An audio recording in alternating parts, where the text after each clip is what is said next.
And here we are, Curious Mondo, where you conquer new possibilities. I'm Shahar Boyaya, and today we are going to have a fun time with sculptor Karen Baker. Yes, we are going to see some of her courses. We are going to talk to her.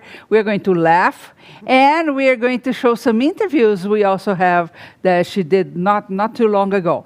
So before we get started, we are live, and the main reason is we love your interaction. So use the chat box to ask questions for Karen while she's here, because then she's going to run away, and she'll only come back in mid-November for another amazing class. Also, share with your friends about this. You know, we are going to talk about other angles. This time, she's not here giving a class. So we are going to chat about her profession and other things like that. I don't even know what we are going to chat about, but we will. Brought my ukulele, I didn't know. So you're going to have a lot of fun. Don't forget to share this. Use your social media buttons. Go to your social media that you prefer and post right now that we are live with Karen Baker. And just another reminder, while we are having this chat, all Karen Baker's courses are at a discounted price, just like if she was live. And she has a ton. We'll talk about them later, but don't forget to take advantage while you can. So first of all, thank you for being here with us. Thanks for having me. I know you have been extremely busy lately, yes. right? Yes. So where should we start? How's life? Life is great. Yeah, life me. is great. I just finished a big show. Everybody knows, anyone that knows me knows that I spend all year preparing for this big show in Michigan. And it's my bread and butter, really. And so every month leading up to it, it just gets, the anticipation gets, and then it happens, and it was a great show and had a great time, but coming down from that is exhausting. Yeah, so I've had how many days? a couple of weeks. It's just one day. Just one day. It is. And it's worth your whole year. Oh my goodness. Really? Wow. Yeah. For instance, I took how many dolls did I take? I think I took 12, and these heads, I took 20 of those. Wow. I sold all the dolls. These ones here are sold, and they'll be shipping out tomorrow. Wow, they're so too, and they are just gorgeous. Thank you. Tell me a little bit everything about the inspiration behind them. So, Miss Batty Batsma Belfry, she was a favorite, and I actually am sad to see her go. There was no real inspiration. I just was looking for something different instead of just a hat, just a regular witch hat. And I started thinking about how fun it would be to have like a cage of some kind. First it was a little person in there, like a little trapped person. And that was a little dark. So I decided bats would be better. Bats in the belfry, and it just came to me, and it was brilliant. So. And what about, and look how gorgeous that looks on camera. Oh my gosh. And the lady with the chubby feet, I love the feet. So yeah, she's got oversized feet. You don't get to usually see the witch's feet. No. And they're quite ugly, and so I wanted to accentuate them. She's got little bat slippers that I love. You can take them on and off. She was a hit at the show, and people just loved her. She's not feeling well, so she's got a little bit of cold, and so her little bat dog. Oh, the bat dog is giving her a little tissue. Oh, and so that's fun. He actually has a little pedestal that he sits on right next to her bed. But yeah, I wanted to do again. I kind of wanted to do something a little different, I try to think of ways, within the witch, how would it be if you got sick and you were a witch? You're drinking your potion, your tea. You take a day or two and stay in bed. I don't know. So that was the inspiration. That was fun. And so one day, how many artists in that show? Gosh, I think there's 50 now. 50. 50. Wow. And that's basically the only show you do, right? Now it is. Yep. Wow. Yep. Tell me about the trip, though. I think you had a lot of fun doing that. So it's stressful right up to the end because we just bought a motorhome specifically to drive to Michigan. Oh, with that intention. Yes, wow. and then so we bought it, and it kept having problems, so it was in the shop, and we thought, well, it's just not gonna get out in time. So we decided that we would take my truck and hitch my horse trailer to it and load everything in that and go and just maybe camp, you know. So that was the plan. We were hell or high water. We were going to go. And the day before the show, we were actually loading things into the trailer. And they called and said, your motorhome's done. So we ran down there and got it. And, you know, it was just a mad panic to get everything in there. And we didn't have time to shop for food or anything. We just... we just threw everything in and went, and it was a fantastic trip. It just ran like a champ, and we went across how many states? Five or six states. Wow. Yeah, Montana. It went cut across states that I've never been to, so that was really fun to see.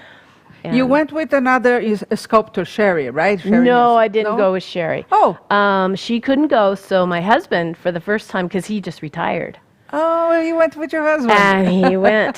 So did he like all this excitement? That was exciting, because I didn't know how that was going. He's never gone to a show with me before. He had no idea what to expect. I kept telling him, you know, when we get there and the doors open, it's like, you know, elephants have been released. It's crazy. And they hit your booth, and it's just like, you know, it's overwhelming if you've never seen it. So I kept trying to tell him, and he just didn't get it. He was like, you know, I'll just sit in the corner. I'm like, oh, honey, you won't be sitting at all. It's a madhouse, and people are just throwing money at him, you know, and he's shaking in his... And he's usually a quiet man, so how did he do on the booth thing? He's very quiet, but he's also very, he's used to being in the public. So he's very good on his feet. Nice. Talks really good, and he knows how to answer questions, and he was really good about keeping people... I know I sound like I'm being a celebrity, but I'm not. But it's kind of like celebrities, they get kind of, you know, backed over with people, and you're trying to answer everybody's question, and it's really hard. And he was so good at coming in and like diverting and keeping people, you know, kind of giving me some space. It was really nice. Because everybody, they know that you're there for just one day, and they all want to ask you questions, and they all want to, you know, just talk to you. And you know, you get talking to one person and they kind of monopolize. He comes in and says, hey, you know, nicely, but, you know, I kind need you over here or something Karen's like got to take this sale, or, you know. So that's nice. He was really helpful, so. And it is necessary. I remember when National and I, we used to speak, we would play the same thing, or else you don't get anything. Well, yeah, and you want everyone to feel, you know, heard, and you want, you know, you want to keep that PR up. But it's hard. It's really hard. How many days did you need to just relax afterwards? A week. A week. I took a week, and I know I was supposed to mail these guys out, and I just, you know, everyone was really understanding. They said, you know, I got to get a week to unpack, and I sleep for probably 3 days, just, you know, and I turn off my phone, and I just kind of recharge a little bit. So that's very good. Yeah. Let me tell you the countries that are watching us today. Oh, great. We have US, UK, Canada, Ireland, South Africa, Philippines, Puerto Rico, Hungary, Denmark, Netherlands, Slovakia, Luxembourg, Greece, Romania, Germany, and Portugal. Wow, all the places I'd like to go. Right? Yeah. Bree, is your husband already asking when is your next show? Did he get excited about that? Yeah, he's already, not so much he knows when the next show is, he's already like, well, so how many are you going to do now, you know, to have more to sell? Wow, that's good. So yeah, he's excited. Bree is asking, Karen, how long did your trip take to get there? Hi, Bree. We pushed it. We drove 10 hours a day. It took us 3 days. 3 days, and then 4 to come back. And then we just really took our time coming back. It was really fun. 1986 is asking, what show is it that you just been to? It's called The Bewitched Peddlers of Halloween. And it's in Michigan, Marshall, Michigan to be exact. It's just next year it's going to be, it's a little later. It's September, I want to say 25th. I'm not positive. Don't quote me on that. But I think it's September 25th. And it's just for that one Saturday. Wow. Yeah, it's Saturday. It's always on a Saturday. So Just one day. And do you know how many people visit the show? we had so much traffic this year.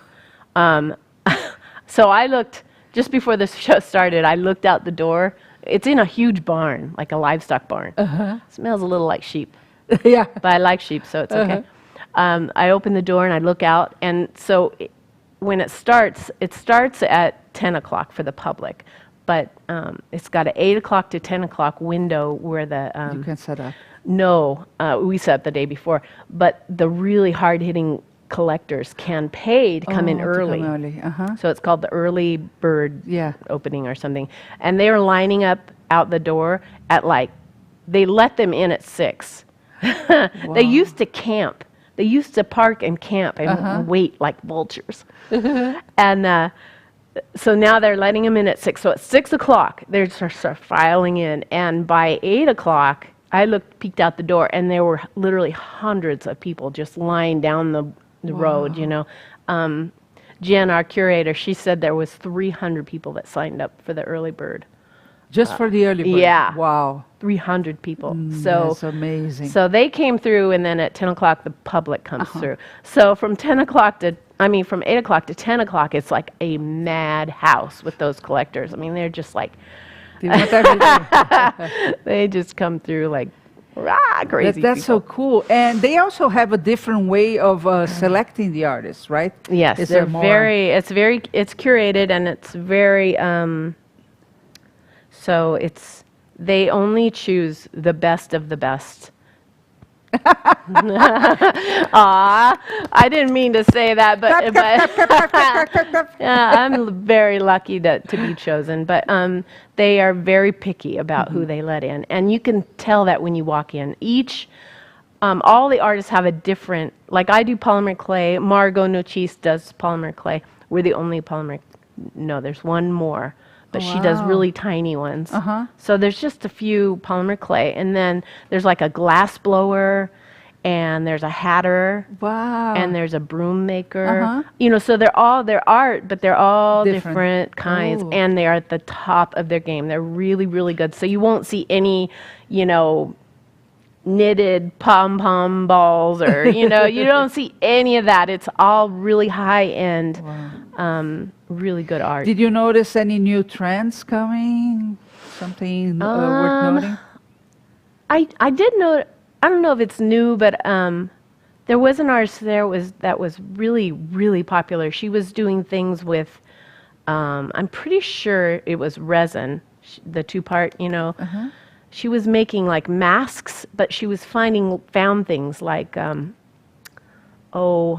twigs and stuff? Yeah, bolts and incorporating them in really unusual sculptures, and a lot of them were hanging on the walls. So I noticed that people are starting to lean towards smaller pieces because they're running out of space maybe in their house, or wall hangings. You know, they like things they can put on the wall. So this person it was her first year there, and she did really good. She sold almost everything she had as well. Wow. So Beautiful. Beautiful. That was a trend. I mean, I don't know if there's nothing really hugely different. The hats are huge. Everyone wanted, I mean, the guy sold out with his hats like that. They were felted hats with crazy creatures coming out of them, and oh my goodness, he had a lot too, and he was across the corner, and I was just watching people walk by with his hats the whole day. He did really well. That's very good. Deanne is saying, hello, thank you, Karen, for really giving me my start with clay dolls. I watched a video by a Russian lady and did one with air dry and was kind of scared to try polymer with you.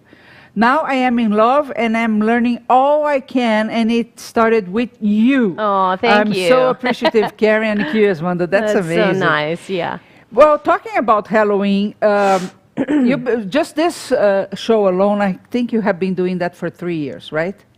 This was my 5th year. 5th year, wow. And of course, because of that, we have a ton of courses that you did. So I'm just going to mention a few. You did this, remember, because it's been a few years. Skeleton, the ghost. Yes. That was and also the ghost spin. You had the witch, which was a huge success. The last one was the pumpkin man. Okay, yeah. Right? And those were just the ones related to Halloween. I want to show people an overview of your ghost course. Okay? Okay, all So right. let's watch. And don't forget, you have questions for Karen, come on over. Yeah, and write on the chat and she will answer to you. Let's watch. Doing the ghost, which, you know, a lot of times people have asked for that. So we're doing the ghost, but we're also doing something a little different. We're doing a closed eye and open mouth. Yes, So yes. that's something a little different that we're doing. And the paint as well will be It'd be quite a bit than different. the Yeah. others. Yeah, So let's take a look at that beauty. Oh, thank you. Thank you. It's me, but I was talking about the ghost. Oh, yeah, there we go. There we go. This is the ghost we're going to be making. let's try this again. Okay, we're gonna see how my hands are going around it, all gentle, like it's a fragile egg or a little bird that you've just collected in the yard for the 100th time this week. I know. Keep looking. What at is your the picture. deal?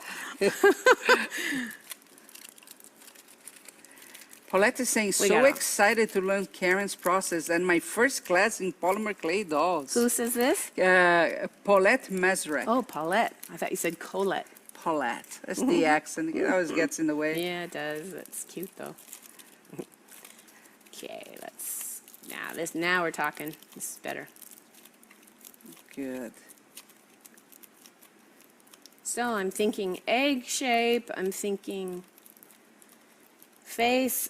The reason I don't want it so tight is because when you go to add your details like the eye sockets and say you want an open mouth and you go to press that back, if it's too tight or too hard, you're not going to be able to move the tinfoil at all. So you want some you want softness yeah, there. you want some softness.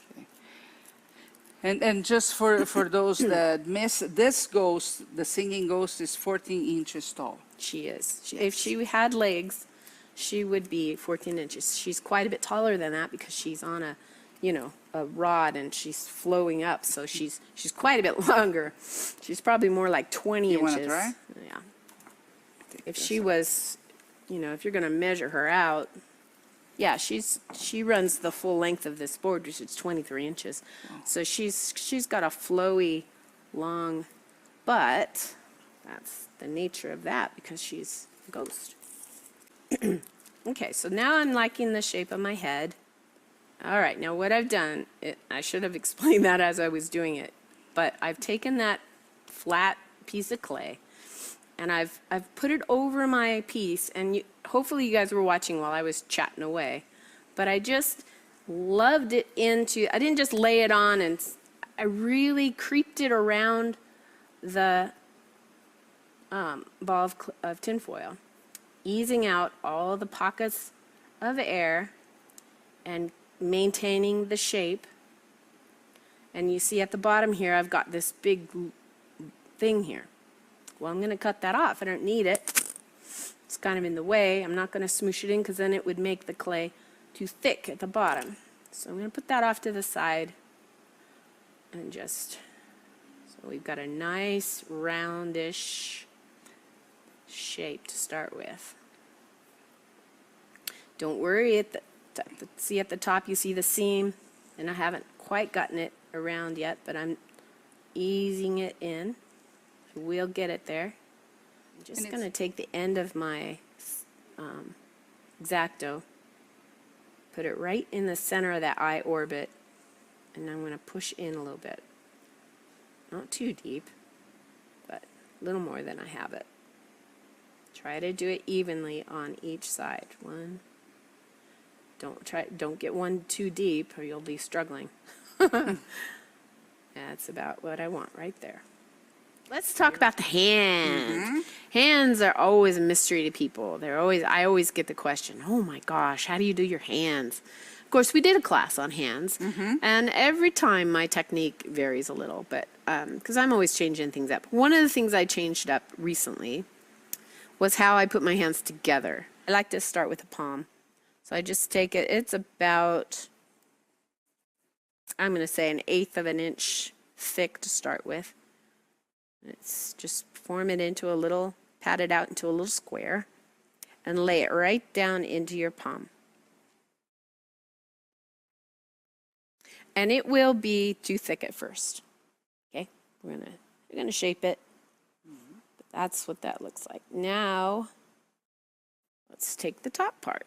This will be a little bit, the dorsal side is a little bit thinner. So you can either start out with it thinner or just carve it down.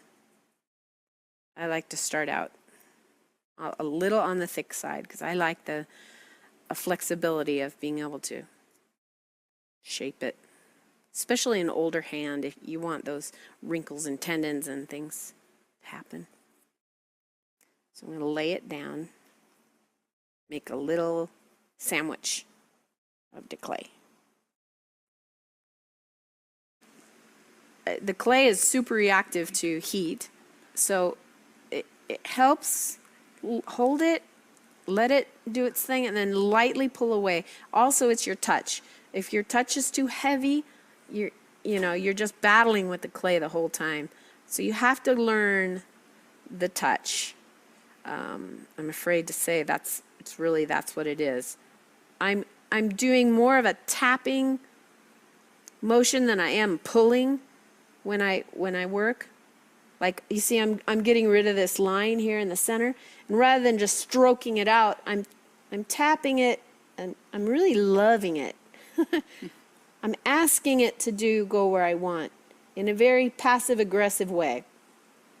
I never ever say to somebody, well, that's just what the clay wanted to do. I hate that remark. If you take a classroom and I hear you, I will throw something at you because I hate that remark. Oh, I don't know, the clay just wanted to do that. No, you make the clay do what you want, but you ask it to do it in a way that, it's going to do it. You do very gently, but you persist until you get what you want. It's pretty much like animal training. It is very much like animal training. So we are just going to go ahead and start making the body. We're going to add the head and the arms. Let's add the arm. Let's do that now. Let's add the... So I want to decide where I want my shoulders. I've got them a little broad for a woman. So I'm going to fix that right now.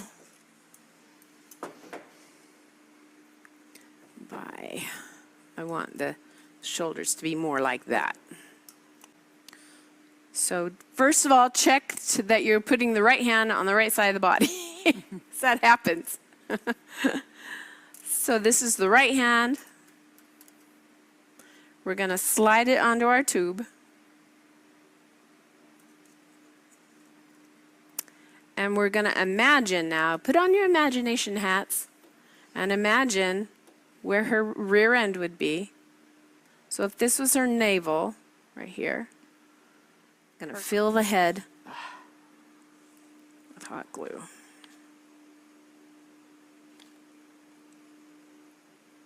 I'm going to fill the head with hot glue. Come on! Hot glue. Hot glue. Get it on there. There we go. And I want her head to look straight on. So I'm just going to hold it here for a second while I explain. Okay, I'm going to bring it around.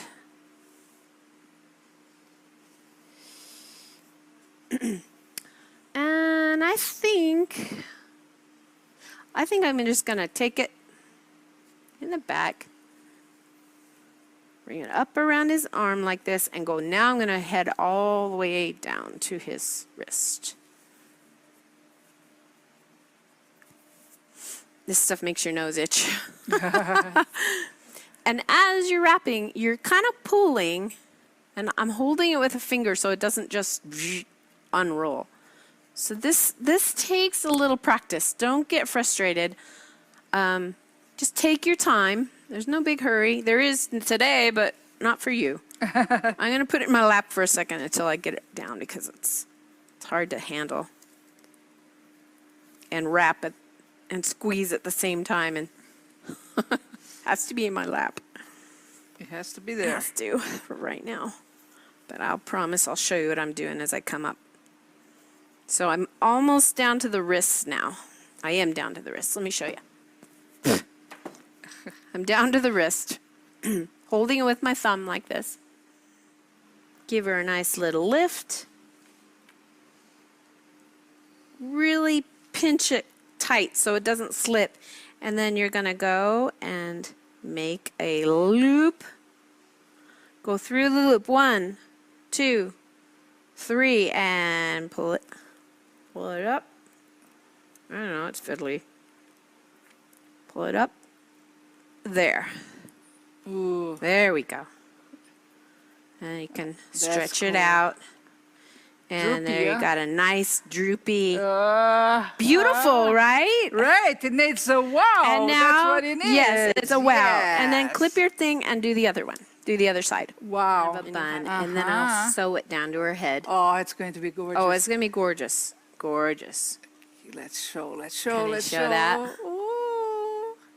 Uh-huh. Uh-huh. You can get the idea. Very It's cool. gonna look It very. needs to dry. It does need to dry. Yeah, I'm yeah, afraid yeah. I can't really sew it like this. But it's looking, oh, but I it's like that gonna. too. Yeah, I mean, you could. You could be as wild as you I'll wanted. sing more if it You goes could up. really once it's dry, you can take a needle, like this. I won't do it now because it'll just pull it out.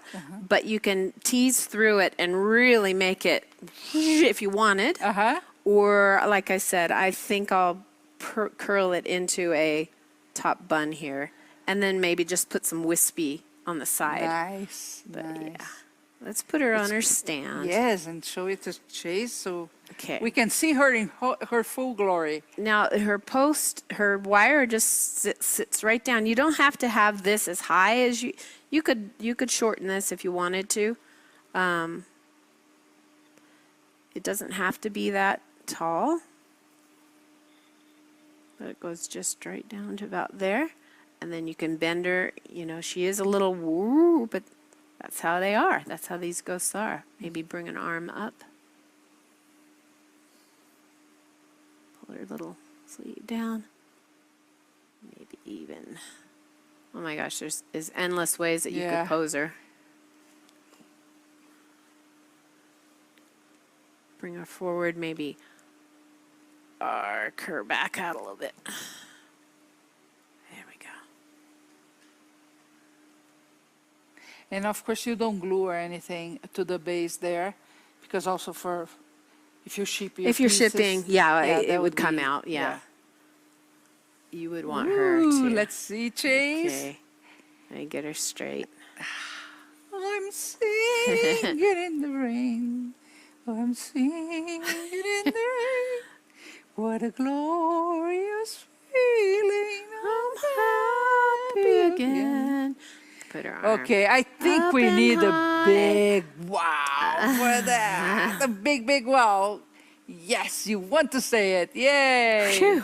Woo, you did it, Karen. Well, kinda. Went a little over, but Well, it's okay. It's worth it, huh? it's worth It waiting. was worth waiting Yeah, for. think about, oh my gosh. It really adds to it. The little, these little things that you put on. You could even drape some chains on her, or Oh, yes. Yes, beautiful, put beautiful. another skirt underneath. Give I her a want to little see more volume. that face now with the hair.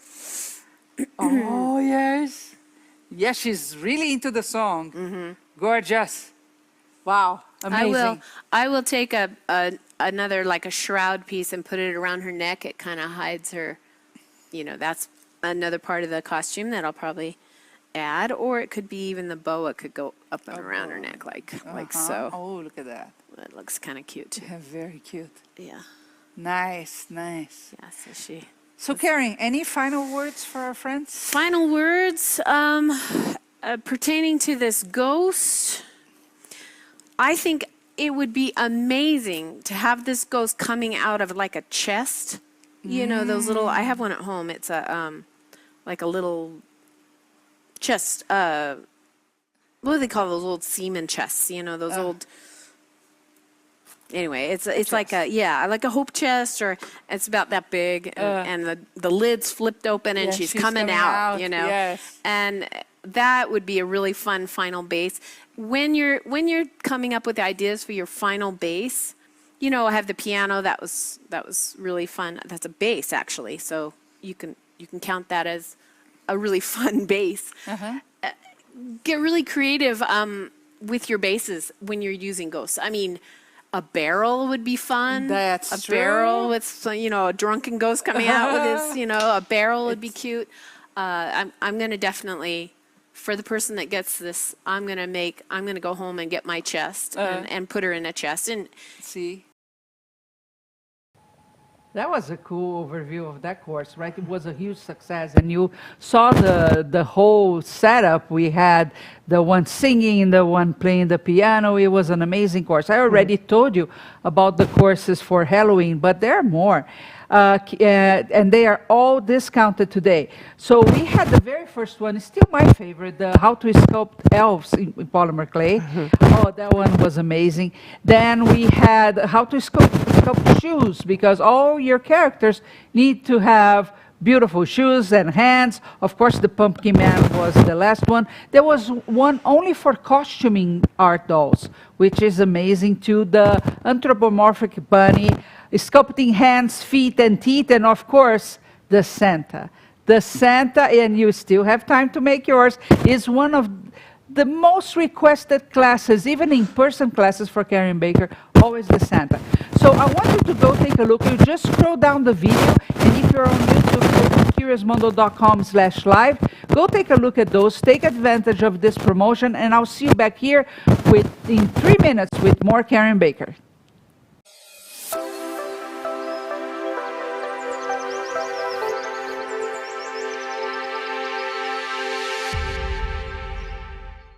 Hi, everybody. Karen Baker here, polymer clay artist. I'm here to introduce this course that we're going to be teaching on the ghost. And the ghost is my favorite. I just love, love, love this character. She's in polymer clay. Her hands, head, and her body is soft, like a soft sculpted body. So we'll be learning how to do all that and the costume as well, putting it all together. Hope you'll join me. Curious Mondo.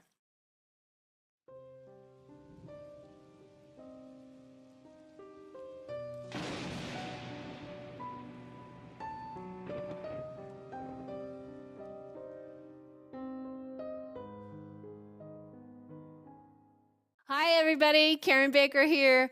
I've just stopped by Curious Mondo to tell you about a class that's coming on really soon. We are going to be teaching the Skeleton Man. Not a skeleton, but a skeleton man. He's got ears, he's a little fleshy, he's got a costume, he's got a soft body. So we're going to be learning head, hands, feet, the armature, and how to put them all together. We won't have time to do the costume. But in the bonus class, I'm going to be teaching this little black coat, so you'll have something to go by. We have a lot of fun. Shahar dances, I sing, we just have a great time. Hope you'll join us. Hello, and welcome to the wonderful world of art dolls. My name is Karen Baker, and I am an art doll sculpture artist. I would love to teach you in this class how to make one of these fantastic creatures of your own. We're going to go from a block of polymer clay, start head, hands, and feet, learn how to make a body armature, and put it all together to make a wonderful, unique creation of your own. Please join us at curiousmondo.com.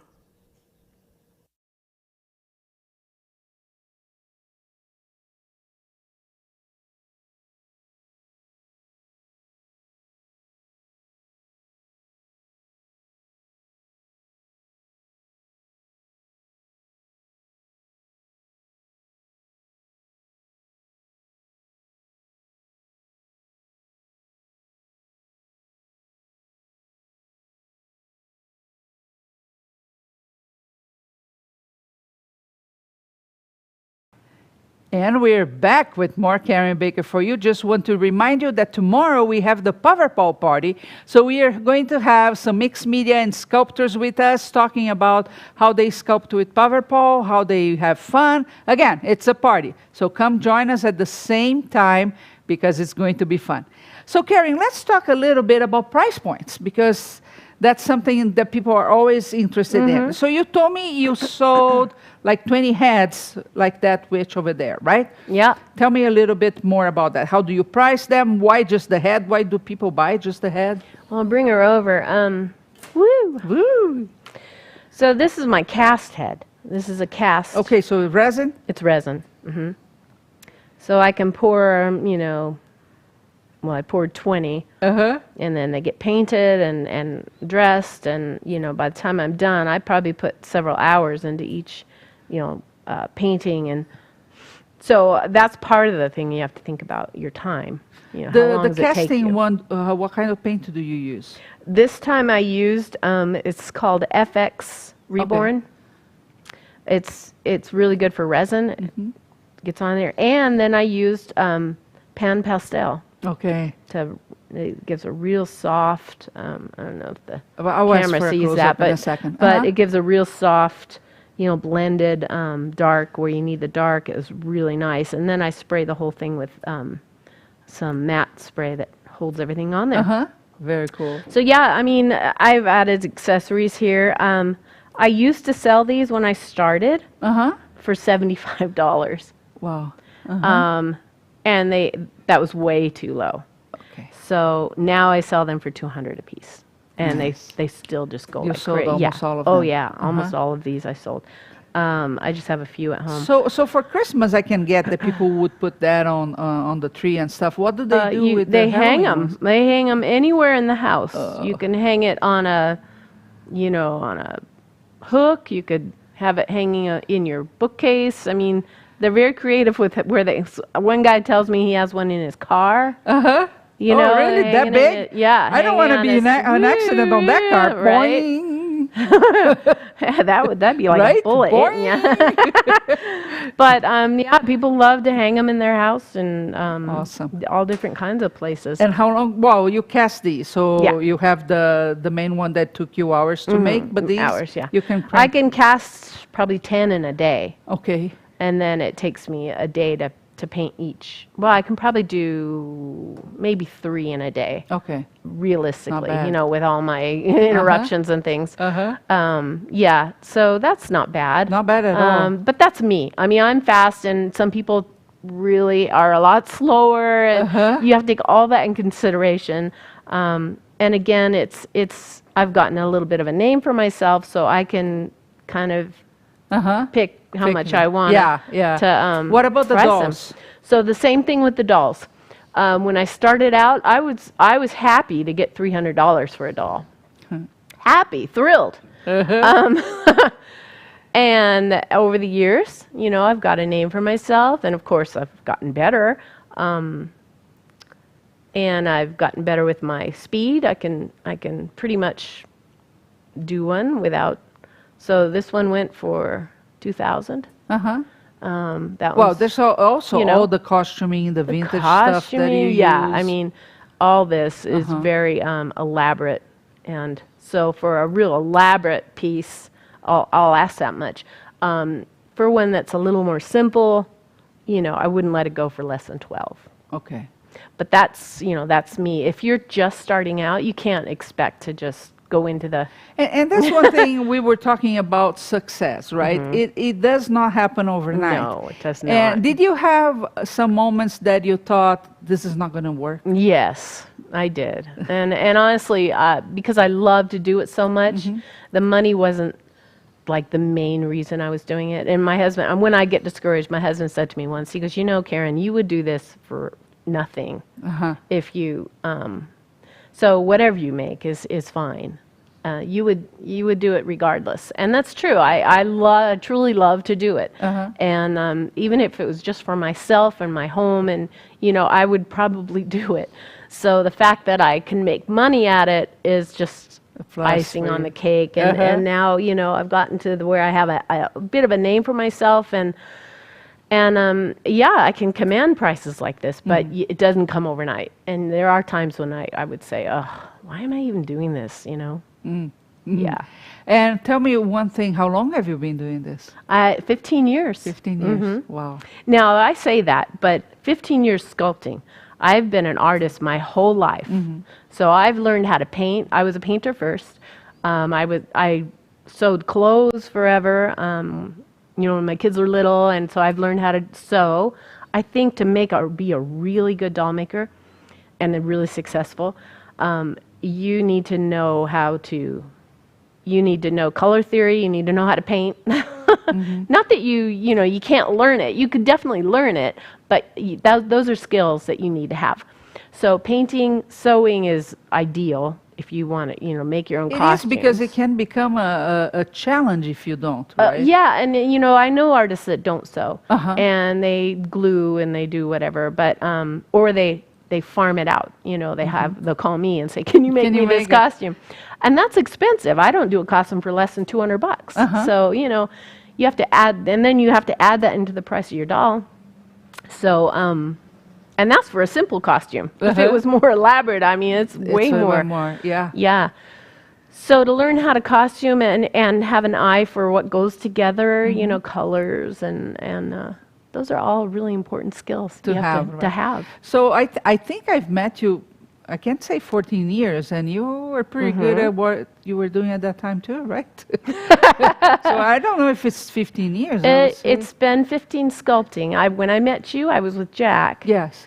And I was his apprentice. And I came into it being fairly okay. I already caught my attention then. Yeah. But I improve every single year, even now. I think my skills, every time I do a pair of hands, every time. And that's the other thing that people need to understand. Of course, we provide knowledge here. We provide the course. And it's awesome to get that in your brain. But if you don't touch the clay constantly, it's not going to happen either, right? You have to You practice. can know everything about it and still not do well when you touch it. Yeah, you absolutely. This is a medium, and I should say any medium. It's like painting. You have to just do it and practice and don't get discouraged. That's the main thing, is don't get discouraged and don't feel like this is never going to happen. You just have to do it and do it again and again. And pretty soon it'll magically start to happen. Jack used to say, after your 100th doll, do you remember him saying that? If once you do your 100 dolls, then you can start saying, look at it objectively and say, am I getting better or am I stuck? And after 100 dolls, you should start to see some improvement. and it's amazing how your eyes learn how to see things. Yes. I've been training a lot on digital painting. I love software, and I've been devoting a lot of time on that. I was never good at painting anything. And when I start mimicking whatever was being taught there, it was okay. When I looked the next day, it's kind of good. And she kept talking about blending, and I thought I was doing it. And then, like this Saturday, I was doing, and wait a minute, I get it, right? And I was making a peach, just like a peach, and then suddenly, whoa, this is the most amazing peach ever! I got it. I did it! But it took me weeks to get something that was actually simple, right? But it didn't look as good as hers. So the practice is a crucial component, and not the intellect. Many times we get anxious to know every trick that you use and the brand of the paint that you use and all that. But if we don't paint a little bit every day, it doesn't happen either, right? Yes, and part of it too is having somebody show you. Physically, like I just recently did a private class, and I had to actually take her hand and show her the kind of touch. See? This is not like this, it's like this. And she was like, oh. Yeah. She just wasn't getting it. How are you getting it? And it wasn't until I could actually take her and say, look, it's like petting a butterfly. You soft like that. And she's like, oh. And then you could just see the light click on, Because maybe in her mind, if it didn't put pressure, the clay would not respond. And that's part of polymer clay, is you have to know that. Natalia is saying, Karen, you are my favorite teacher. I bought almost all of your courses. They are my to-go-to when I am making my dolls. Doesn't matter how many times I have seen them, they are still my step-by-step instruction. Cannot do without them. As a matter of fact, just finished Elf, and in the middle of which project? Unfortunately, do not see an option to send you an image, but trust me, it's incredible and only thanks to you. Oh, I'm so glad to hear that. That's Really, so good. that really is fun to hear that actually my teaching has actually influenced. I love to hear that. That's like That's my good. favorite thing to hear. We were talking during the break. There is a huge synergy, and a lot of people think one thing competes with the other, when it's not true. We live in a world of abundance. And you mentioned you had a private class the other day where the lady had all the courses as well, right? And she's part of my Patreon. So she is into everything related to Karen. Yep.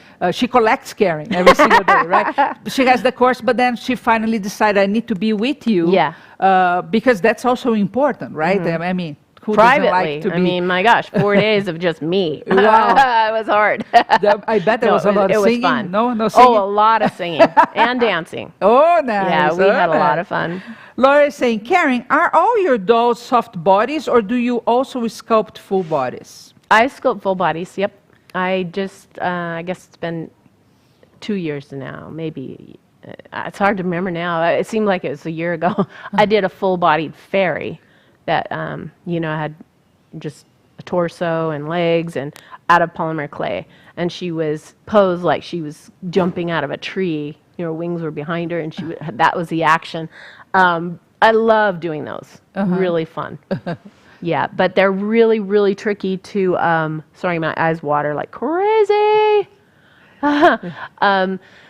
They're really tricky to ship, so I don't do them a lot. In fact, I hand-delivered that to the collector. I drove it to her. She lived in Colorado, and I was like, I'm not going to try to ship this. It's just too stressful. So, yeah, I do them. They're really fun. Today. Yeah. And Bree's saying, Karen's speed at sculpting always amazes me. You're fast. Yeah, yeah, I am fast. every single day. So how many hours do you sculpt a day or a week?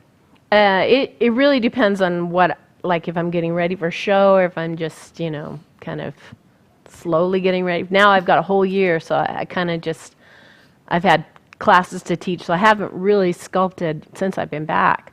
But when I'm back to it, I have a goal to do, I'm going to do smaller witches this year, so 12 to 14 inches. I have a goal to do 3 witches a month. Wow.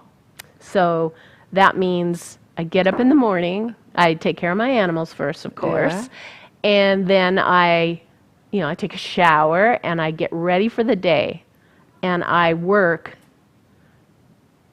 from it's about 10 o'clock. I work from 10 o'clock to probably 5 o'clock. Wow. Yeah. Busy day. Yeah, it's a busy day, and in between those times, I am getting all the animals interrupt. Yeah, I'm getting my grandson. I'm running up to the barn to do something quick. I those. It's not like I'm sitting at the table for that amount of hours, but I do dedicate my day to sculpting, and so yeah, that's pretty much every day. Sometimes even on Saturday. I do take Sunday off. Good. It's the Lord's Day, Good, all that. So a few months ago, and we need to talk about your next class here, but a few months ago, you did a short interview here, right? And so we are going to watch it. That's the first time anybody sees that. Oh, really? Yes. I haven't seen either. Well, let's see how this goes. Let's watch. And don't forget to submit your question. Living on an airplane, I don't know when I'll be back again. Oh, babe, I hate to go. Karen Baker. Hi. Hey. Tell me, how long have you been sculpting? I've been sculpting probably about 15 years. Wow, that's a long time. Yeah. How did you learn sculpting? So I've always been an artist, so I've always had my fingers in some kind of painting or playing with clay. When I was in college, I took a life course on a life sculpting class where you sculpt from a model. And we did portraiture, and that's where I really fell in love with the 3D kind of dimensional kind of art. So from there, I just kind of fell into polymer clay. First I started off making cute little earrings and animals and things, and then I thought, I could probably make something pretty realistic. So I started off making Santas, and they weren't bad. And so I thought to myself, there's got to be someone out there that's doing this, meant this. So I got online and I looked on I looked on the, for polymer clay art. And lo and behold, there's a whole forum of artists that were making these dolls, So I took a class, and long story short, I met Jack Johnston, and he took me under his wing, and I was his apprentice for a long time, and he taught me a lot, and I just have never looked back. And I love the medium, so. So there's a feeling there. You either have a lot of fun, you're feeling a lot of fun, accomplishment. What really talks to you in sculpting? Creating something dimensional. You get a different feeling from it than you do just painting.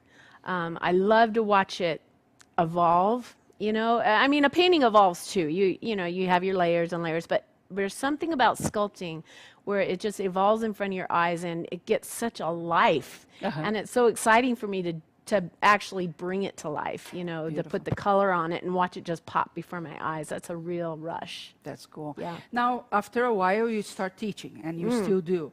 Why teach what you have learned? I've always loved to teach. I mean, I've taught riding lessons for horses. I've taught people how to train dogs. I've always been kind of a teacher, and I love to talk to people. And before that, I was in dental, and I was in charge of teaching people how to care for their teeth. Wow. So I've always been kind of a teacher. So you love the teaching I love people. I love talking. So I really enjoy that part of it. And watching somebody develop is really exciting for me. That's very cool. Now, you have taught many courses, I know, and you start with the Santa, and the Santa is one of the courses you teach online and in person. Why people get so drawn to the Santa? Santa is such an iconic, figure, and he's been depicted so many different ways. In a tank top on the beach, with sunglasses, in old world Santas. He's such an iconic figure that people just are drawn to it, and what he represents, goodness, humanity, all those things. Things. And I just think he's really popular because of that. And when you teach from how to, of course, sculpt the face to the whole body, including we do that. We do the head, hands, and feet, which is, part of but then the process of making an armature and putting it all together, this is where people get confused on, not just where do I start, but how do I finish? I can make a head, great, but what do I do with it now? How to put it properly onto an armature, how to get it to where it's balanced and standing, all of those things we teach. That's very cool. Yeah. Now, going from Santa, all good things, to witches. Oh, yeah. Right? Which, Curious things. Mondo was one of your most successful courses. They were all very successful, but the witch had a thing, right? Yeah. Why do you think? So again, witches are iconic. I mean, they represent spirituality. I can't say that word. They represent, evil, good and evil, because you can have your good witch and your bad witch. I think that draws people, people that don't really want to be super religious, with all that, they can still embrace the spirituality that a witch embodies, the whole Mother Nature and being in touch with, the elements and all that. It's very, it also has pulls you in. A big connection with women, right? I see. The power of the woman. Yes. Yeah, because a witch embodies that, and that is a big draw. Thing. Also, that witches are not usually beautiful. I mean, they are, but there's the other side where they're really craggy, but they're still important and powerful, and people are drawn to that. Every wrinkle, every dot they means have something. It's means beautiful, something. and it means something. Yeah, and you can put, and as far as a creating part of it, you can create, wrinkles, and it's cool. The moles and the wrinkles. It's very cool for people. So that's another draw. Very cool. And then going from witches to pure magic, like elves. The protectors, right, of the earth. And that was another very successful course. What attracts you to sculpt elves? I love magic. I love the whole mystical, idea that somebody has a power. And elves they're cute. I mean, they have that, funny little face, and they're easy to, you know, for me, they're easy to create. I can really let my imagination go. I can make, you know, a nose bigger or eyes too close together, and they're still adorable. The pointy ears really are fun because you can make little pointy ears or real floppy pointy ears. So there's all kinds of things with the elves that you can explore. And I think that's another thing that people like, is that it gives them a, oh, I'm not in this little box that I have to do it like this. I can really let my creativity flow, and that's beautiful. Now, 2 of your courses went in depth into hands, feet, teeth, and then another one on shoes. And I know these are some parts of sculpting that brings fear to a lot of people. Do you agree? Definitely. Yeah, and why? Yeah. Well, it's daunting. You know, the feet. They think, oh, it's so hard to duplicate a shoe. You know, and without knowing how a shoe is put together, it can be, you know, daunting. Yeah, daunting to and some people think, oh, I just can't do it. And the hands. And the hand. I was just going to say, I don't know if you asked me about the hands, but the hands are even more so, because hands are very difficult to do. Hands are probably the most challenging thing that a sculpture artist will face, and if you can crack it, if you can learn the process of it and then practice, because it all comes with practice. Yeah, any of it comes with, you know, just sitting down and doing it over and over again. But if you have somebody to show you the process and then you can just practice, it's like learning to play an instrument. You can't sit down at the piano and just play Beethoven. Somebody has to show you the process, and that's exactly what sculpting is like. And that's what exactly we need to pay attention, because in today's age, you think that you go online and you watch a gazillion videos and that will give you the skills.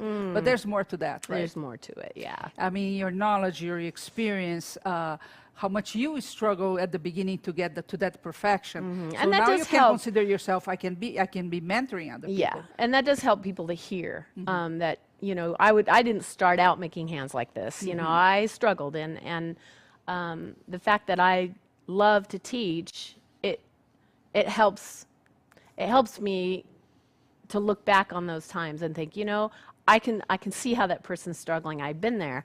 I can show them they don't have to struggle like I struggled, because I can show them a better way and an easier way. Not to say that, you know, you won't struggle, but a really a mentor that can, and I like to think of myself as a mentor, not so much a teacher, Yes, exactly. but a mentor that can take somebody and say, look, I'm going to communicate to you how to do this, and then it's up to you to, you know, to go on and be something you're proud of. Yeah. Very cool. Now, your career took you to Halloween a big time, right? Yeah. It's one of your I found best my shows. niche. You found your niche. And of course, we have courses on the Skeleton Man, the Ghost, and the Pumpkin Lady. Yeah, that one we just you finished. suggested is a great project for a beginner, correct? Yeah. What attracts you to Halloween, and why did Oh, you find your gosh. niche? I just found my niche, I think, because I love the characters. And I found a show that I do that keeps me creating them, and I just love to do them. I love the creativity that you can get with monsters and different. Now, on your ghost course, of course, during the course we created one ghost, but you made actually a trio, right? I did. And That the was a piano, favorite, and it was yeah. a huge thing, right? Yeah, it was. That was a favorite of mine for sure. Now, one thing that many times is unique to you is that all your pieces, they come with a story. Be like the Pumpkin Man hauling a cart, or Yes. the ghost playing piano and singing. They always have that, which I think is very, very important. But it comes down also on how you costume a doll. And you're a real expert on that, and you actually gave a course just on costuming. Why is that so important? Can I just buy doll's clothes and put on my pieces? Now, the costuming tells a story in itself. You know, costuming is, I'm going to say, next to the gesture that you put your doll in, costuming is the next important thing. You can have a really great doll and put just a sheath on them, and it's not going to make, the costuming makes the doll. And gosh, if you can learn how to make your own patterns, and yeah, you can send it out and have somebody make it for you. But if you can draft your own pattern and learn how to do that, oh my gosh, the opportunity is it's endless. How you can change just a simple pattern, you can change it to, you know, one with a ruffle that makes it look extra cute, or maybe a real sophisticated jacket, you know, lose the collar. You can do all kinds of things if you have the basics. So it's an important It really skill. frees you, It right? and it's an important skill to have as a Very doll important. maker. And Very we important. went in depth into that. Well, you know, you have many courses at Curious Mondo, and I'm really waiting forward to many more during the years, because you were a fun person. And one thing that we get as a feedback every single time is how real you are. So they appreciate your talent That's very, nice. very much. But the fact that you're just like everyone else I is like a to think I plus, am. right? I make mistakes, and Yeah. I mess up. I mean, if you watch my courses, you know I say the wrong things sometimes. You know, I struggle just like any other artist does, and I'm very happy to admit that. And I have very small ego. I do have a little bit of an ego, but I like to impart to my students and my watchers that, you know, this is really me. This is life, Who you are. and I like to be real. I love that comment. Yeah, you we know. get that every I'm single down to time. earth. Yeah. Yay! I want to come off that way, so That's I'm good. glad. That's good. So hoping you come back to Curious Mondo really, really if soon. you'll have me, I'll come. I'll have it. Thank you. Very cool. I just want to remind you, to visit our new network at Roku. If you have a Roku device or a smart TV at home, you go to Roku and then add channel. Look for Pitanga Network. We are going to write on the chat how you spell that, Pitanga Network. And we have tons of interviews with Karen as well. All the content is free for you to watch. It's super fun, but we do ask a favor. Once you add the channel, go back to the same screen and give us those 5 stars. They're extremely crucial for us to be able to stay on Roku. So if you have a Roku TV or a smart TV or a Roku device, you can watch us, and very soon also on the other devices out there. And well, Karen, let's talk about one thing. You were talking about painting. This is the new guy, right? This is going to be your next class. So let's take a good look at this guy. Oh, does he have a name? Yes, it's Baticus. Baticus. Good. He's got these little bat wings on the back of him, and he's like a little creation of the sick witch. So he's Baticus. leaving you very soon He as is, well, right? yep. He's on his way home. Very cool. And let's take another look at the head and the this dolls. hanging head? Yes. Ooh. They're very fun because they slowly spin like this. Look at this. Very cool. And Jessica, if you don't mind, the dolls as well. A good close-up for them. Remind me of the name Bat what? Baticus. No, not the guy, the lady. This is Bettina, Bats in my belfry. Okay. Bettina, Bats in my belfry, you know, in the bell. And all the clothing that you made, that is amazing. And the sick lady over The there, sick- she didn't get her shot, didn't That's she? Dory, the She should have dreadlocks. gotten the flu shot. She should have gotten her flu shot, but she was relying on her magic, and it just didn't. Didn't do it work this that well year. this time. No. Show the feet, because they're amazing. Look at this. Oh, I love You them. should. She's got little bat slippers Ooh, that come off. Look at this. Oh, Oh, that fuzzy slippers that are, and she's just got great big ugly feet. so Baticus is your next class here at Yes. Curious Mondo. I believe it's November 4th, 5th, and 6th, if I'm not wrong. 14th, 14th. I think 14th, 15th. They just need to go to Something like that, curiousmondo.com, yeah. upcoming courses, put name and email so you can watch the live streaming free. So you were mentioning painting, and by now we all know there are no more heat set paints, which is something that you have always Yeah. used. So I have my own collection of heat set paints that I still Will use last forever. on the polymer clay. Uh-huh. But when you're painting a figure this extensively with paint, you know, the whole figure is painted. I use acrylic paints. Okay. So, And yeah. that would work really well. I heard another company is coming up with heat set I hope paints. so, because Yeah. I really, really am sad about that, because I love the Genesis. I love it. Yeah, but I think they're gone as far as I know. I've seen them on There is a company that still deals with them, sells them. You can get it, but it's in Canada or It's something gone, like that. too. Yeah. I think, yeah. They're just finishing the stock. It's Really? gone. Yeah. I need to stock up. You need to stock up very fast. Or wait for this new or wait for company the new coming company. Somebody's got to take it over, right? Yeah, It's just as too- always. Yeah. So what's next for Karen Baker? What's next? In the doll making or I wanna personally? know. I or- mean, you've been competing with your horse as well, the Yes. new Mateos, right? Yeah, Mateo, he is coming, he's 18 months now. All you horse people, he's 18 months, 15'2". That's how tall he is. Wow. 15 hands, 2 inches. Wow. He's huge. So I'm praying that his height stops and he starts to fill out now like a proper quarter horse. Yeah, but his training is going to continue. In March, I'm sending him away because let's face it, I am too old to be breaking colts.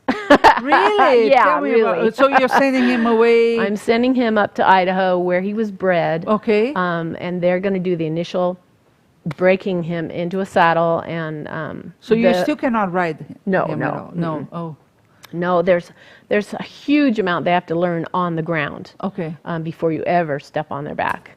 So I've been doing all that, and he's doing well. And we did a show just in September where we took third place, and there was a lot of colts. So the fact that we got third place, I was thrilled. Really? And we did a trail, in-hand trail where you walk them over obstacles, and they're judged on how compliant they are and how obedient they are, just walking them. They can't rush ahead or, Okay. they have to stop when you stop. I wish you could do that with my dogs. Back up. I could do it. I'd train those dogs in a minute. No, but so the next coming year will be a lot of you just training and maybe a couple of shows, and I'm looking forward to that. And what about your other horse? Q, he's retired. We do nice trail rides. Oh, nice. And we have he's still really able to do the trails, and he's just a good horse. And he's good to take my grandkids on, and yeah. So you have many passions, the horses one, all your animals, another one, and of course the sculpting. So what's next for Karen Baker? Nothing next. Really, what we really talk about now is my husband's just retired, and what I'd love is to have some property of my own and have my horses there. So we are looking at areas to do just that. So it could be a move. We could be, Oh, so it doesn't have to be Utah. No. Or no. Wow. It could be. Right now we're looking at North Carolina, Georgia, South Carolina, those areas that have, big properties of land that aren't too expensive. Yeah. And that's probably in the future. And that might be a good thing in the near future since the market is shifting. Wow. Yep. And our house. But then, I where's know. my Karen Baker? I have to come back. I don't want to do remote courses with you. No. Let's find your land over here. You can find me land over here. I'll stay. Oh but my God. Yeah, that's a tough one. in the next few years, it's a real possibility that we're. Yeah.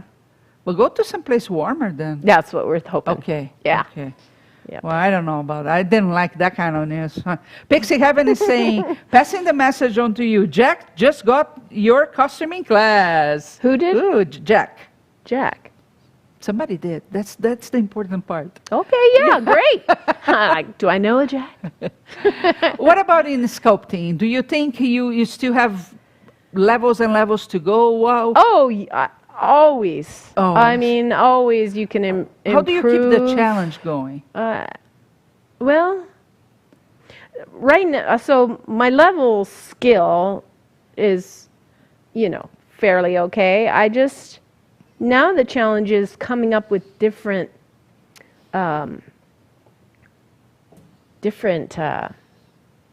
what's the word, Shahar? Different, You're keeping the same style? Yeah, pretty much the same style. Maybe just, like, I've started adding magnets to my things. Like, she's got a magnet on that holds that cage right on her head rather than just tying it on and praying it stays in place. I'm constantly looking for ways to improve. Right. Armature building, and I've changed my armature wire to steel to aluminum. So I think you can always improve on your sculpting building skills, score. yeah. And just coming up with different ideas and different themes and things. That's what I was trying to say. Just trying to keep things fresh and not, she just does the same thing over and over again. I would hate that remark. But do you So- get tired of the Halloween thing? I or- don't really get tired of it. I love to do, when I get tired of it, I'll just do something like a fairy. I love to do fairies. Or, you know what I'd love to do is like a whimsical, not a lifelike, but like a whimsical dragon. Ooh, yes. That's not so realistic. Like I know Noemi did a real beautiful, Yes. realistic. I would like to do the opposite of that, more of a caricature of a dragon, and real cute, maybe big googly eyes, and that would do well on a Halloween adorable. show too. So that would. So and I could Yeah. incorporate that with the witches. So I mean, I love to do animals, obviously. So yeah. By the way, I have a question here from Laura. Karen, have you ever done a horse sculpt? I love to see that, but it would be amazing. Yes, I have done horses because they're such a big part of my life, and I see horse sculptures done, and I can immediately pick out what's wrong with it, because horse anatomy is Yeah. really pretty tricky to get it right, to get the legs in proportion and the movement of a horse, and because it's such a big part of my life, I felt like I could really do a good job. So I just did a bust of a head and of my Andalusian. I have an Andalusian. Did you know? No. Yeah, he's special. I bought him from Madrid, so he's extra special. And they have a beautiful, almost Romanesque head. Where the nose is kind of Roman, and they're just stunning. So I did his head, and it did come out good. And I have a plan to do a Campo. I can't think of the name now. It's a help me out. It's a mythological creature. It's part horse and part fish. Oh, wow. So it's got the body, head, front legs, and then the back of it is a tail and a fish. So I've got actually the armature ready to go in my studio. And that piece is going to be really fun. Nice. Because the whole, and I love doing mermaids. So the fact that it's a mermaid horse. Yeah. Hippocampus. Wow, really? That's what it's called. Wow. Hippocampus. It's interesting because horse sculpting itself is a whole market. Oh yeah. Right? I know there are even groups just about that, and it can be a very interesting thing. Yeah, it's a tricky Kelpie. piece. Kelpie. It's called Kelpie.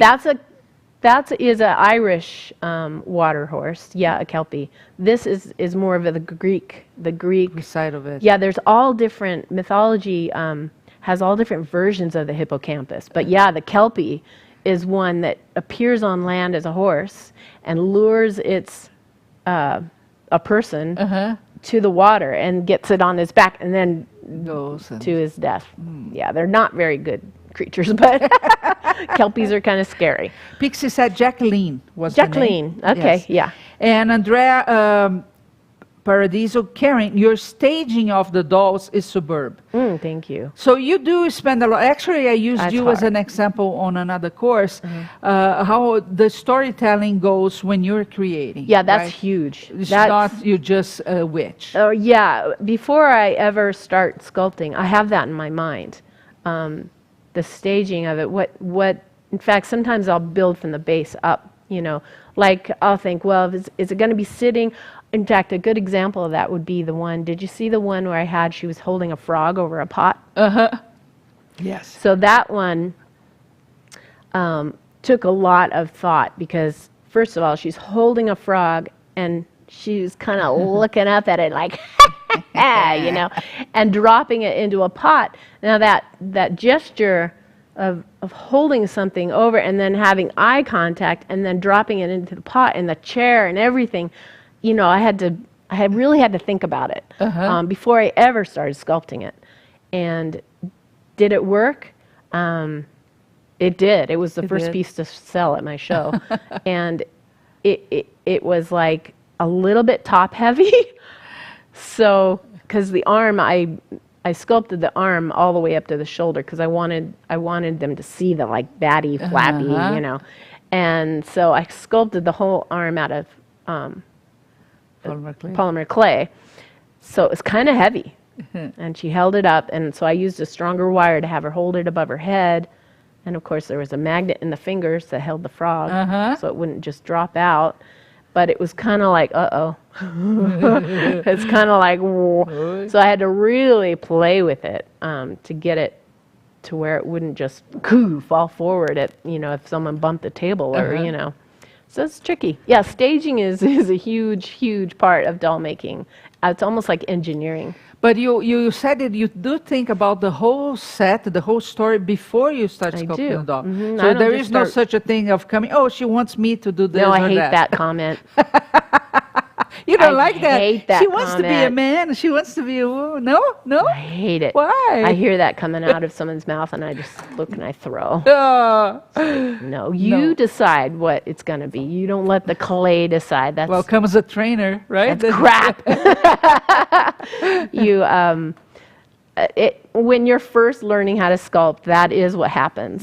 It's a beginner thing. So it's acceptable for somebody that hasn't been sculpting for a while. But once you've got your skills down and you set in your mind to do Santa, you know, if you were sitting there sculpting and waiting, you know, this just wants to be an elf or it's something else, not a Santa, something else, then I would say you need to work on your, you know, vision and what you have in your mind, because there's nothing worse than having something in your head and then not having it appear on your table. There's something wrong there. So you need to, when I plan something out, I make it happen. If it's not happening, I make it happen. I'm in control of that you clay. You have to be in control. Yeah, I just, you know, this is happening. I'll just do it until it happens. Nicholson wants to know what kind of paint you use on polymer clay. So I use Genesis. Genesis heat set paint, which is the one that you cannot find right now. That's right. And I am starting to use once I have the Genesis pretty, you know, set in there, I will go back with those powders, the pan pastel. They are amazing. They are, and I go in the deepest portion and I chalk those areas because I love the effect. Sue is asking, how did you put the string in the head to hang it? A good question. So it's one of those pins, like an upholstery, a U-shaped upholstery pin, I think they call them. I just drilled 2 holes at the top of her head and took some epoxy, some 2-part epoxy, not the liquid epoxy, but it's like a putty epoxy, because I like that better for this. It really grabs it and holds it. Put those into the holes, push that down, and let it dry. And then this is just like a parachute cord. Put it on there.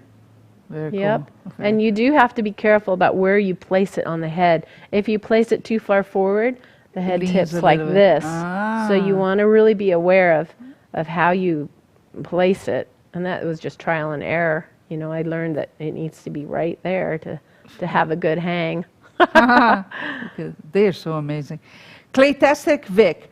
Karen, I just bought the witch, the skeleton, and ghost classes. So now my collection is almost complete. I learned so much from every class, even though I've been sculpting creatures for many years. Your attention to detail is unparalleled. Thank you. Thank you very much. That's very cool. Very nice to hear. And that's another thing, right? When you teach, I think most of your classes are here, and then you have a few in-person classes during the year, correct? I have one. I'm really going to just do one in the fall. I mean, in the spring and in the fall. Okay. So I've decided. So that's That's all. I'm not doing it anymore. Don't ask me. We should put a qualifier. Like, you can take an in-person class if you have the whole collection, of course. There you go. Or if you have the full course. If you have the full course, maybe get the in-person half price. Right? Oh, see? That's a good one. We can make it happen. Yeah. But the thing with your courses is that you you go in depth into everything. I mean, even the touch that you explained today, you did that many times on camera as well. Yes. Showing how light it is. So it's again, a course is diminishing what it is. Yeah. It's really the mentor with you in depth, right? Yeah. Well, I want to thank you. Bree wants to know, Q is an Andalusian? Yes. Oh, nice. Yes. I want to thank you for being here today. Thanks for out of having your me. busy day, right after a big trip. I always love to come here. Yeah, so thank you for having me. And we're excited to see the dog, Baticus. on November 14, 15, and 16. It's free to watch, so all you have to do is put your name and email at curiousmondo.com/upcoming to get the reminder, so you don't forget about it. He's a wow, I love You bullies, love right? bullies, yeah. I wish I Who could wouldn't train love them. a bully? They are hard to train, aren't they? Little stinkers. You know, mine is a service dog, so he has the basic thing, but there are two things we cannot get out of him. One is he bites me. He doesn't like blonde women. I don't know what's I am wrong. not blonde. In your case, I'm I kinda think it's brunette because right now, but you have other pets. That's what I think. I always take a shower before I come. You know how it is when you have pets. And the other thing is he hates dogs. He hates other dogs. Not Mocha, he loves Yeah, her, but dogs that he doesn't know. It's an He issue. goes after him, huh? Because Well, we have that's- to go to restaurants and places, and sometimes when there is another dog, it's Because that's the bully in Yeah. him, you know. yeah. That's He's what a they bully told me breed. when we were training, that I had to be okay. That some dogs are aggressive, but you know, Yeah. it embarrassed Yeah, you thought maybe you could get it out of him. you. Yeah, nope, they get. But maybe we'll ask Karen to help us. Yeah, I'll with get that. him. Okay, so again, thank you very much. And Thanks. guys, we are going to leave you now, but we were going to watch another, it's not over. You're going to watch another interview with Karen Baker. She has a lot to tell. We didn't sing today or make we fun. didn't. Right, but that's okay. We'll do it next at the class. next time I'll bring we'll my do- ukulele. We got some songs to sing. We wanted to show another side of the artist. You know, no artist is just a full-time artist in the sense of just talking about that. There are so many things, right? yeah. There's family, there's life. She's leaving to get the grandson. Yeah, I got my grandbaby today. So. Yeah, they're all normal people with normal lives, and life sometimes is good, sometimes it's not. And we want you to understand, because for you to become fulfilled as an artist, you need to know that it's okay to be you. And there's no one else other than Karen. You're always you, right? You don't try to fake be anything. Yeah, I try to be. And that's important for us to develop as better artists, is to be us and to be okay with that. And there are good days, there are bad days, there are days that you feel like going out and dancing, other days you just want to kill There are everybody. days when I just stay in bed. Yeah, exactly. Truly. Exactly. So, you know, get the best of Karen Baker. Watch the next interview. You're going to love it. And don't forget that only today her courses are all discounted as if they were live. And don't forget to put your name and email for the next one, because Baticus was we had a lot of requests from people for Did her ya? to do a dog, right? Yeah. That was not the idea well, at after all. the hound. The hound that was the hound with the dog, then I did him. gatekeeper. And, Yeah. Yeah. So it's because of you that we are coming with this course, because you asked. And I'm trying to convince her to do a cat as well. Yeah. We'll see. We'll see. We'll see. Okay. We'll see. Okay, so watch the documentary, and I'll see you back here tomorrow for the Paverpol Party. There That's you go, it. I'm Paverpol getting old. Party. Okay, see you tomorrow. Thank you. So let's get started. Okay, my guest today is Karen Baker, and she's a sculptor. Is that how you refer to yourself, as a sculptor, or do you use any other terminology? I usually, when I first introduce myself as, you know, well, what do you do? I'm an artist. Okay, good. And when they expound on that, you know, well, what kind of art? I actually. Do you paint? Yeah, in particular, I sculpt. And so, because it's true, I do sculpture, but I am also a painter. I started off painting. Oh yeah, that was the first thing? Yes, painting, and I dabbled in sculpture, you know, from a really young age, and you know, so I consider myself an artist in general. So you went into what type of paint first? Acrylic, oil? Oh, I probably started in oil. In oil.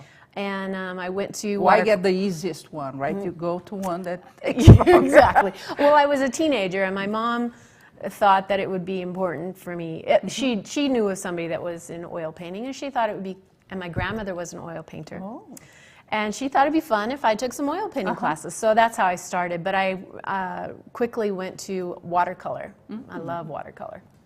And I love that medium probably the best. Okay. And then I dabbled in acrylics. And you get into acrylics when you start doing craft things. Yeah. So I did acrylics for a while. And do you still paint? Oh, yeah.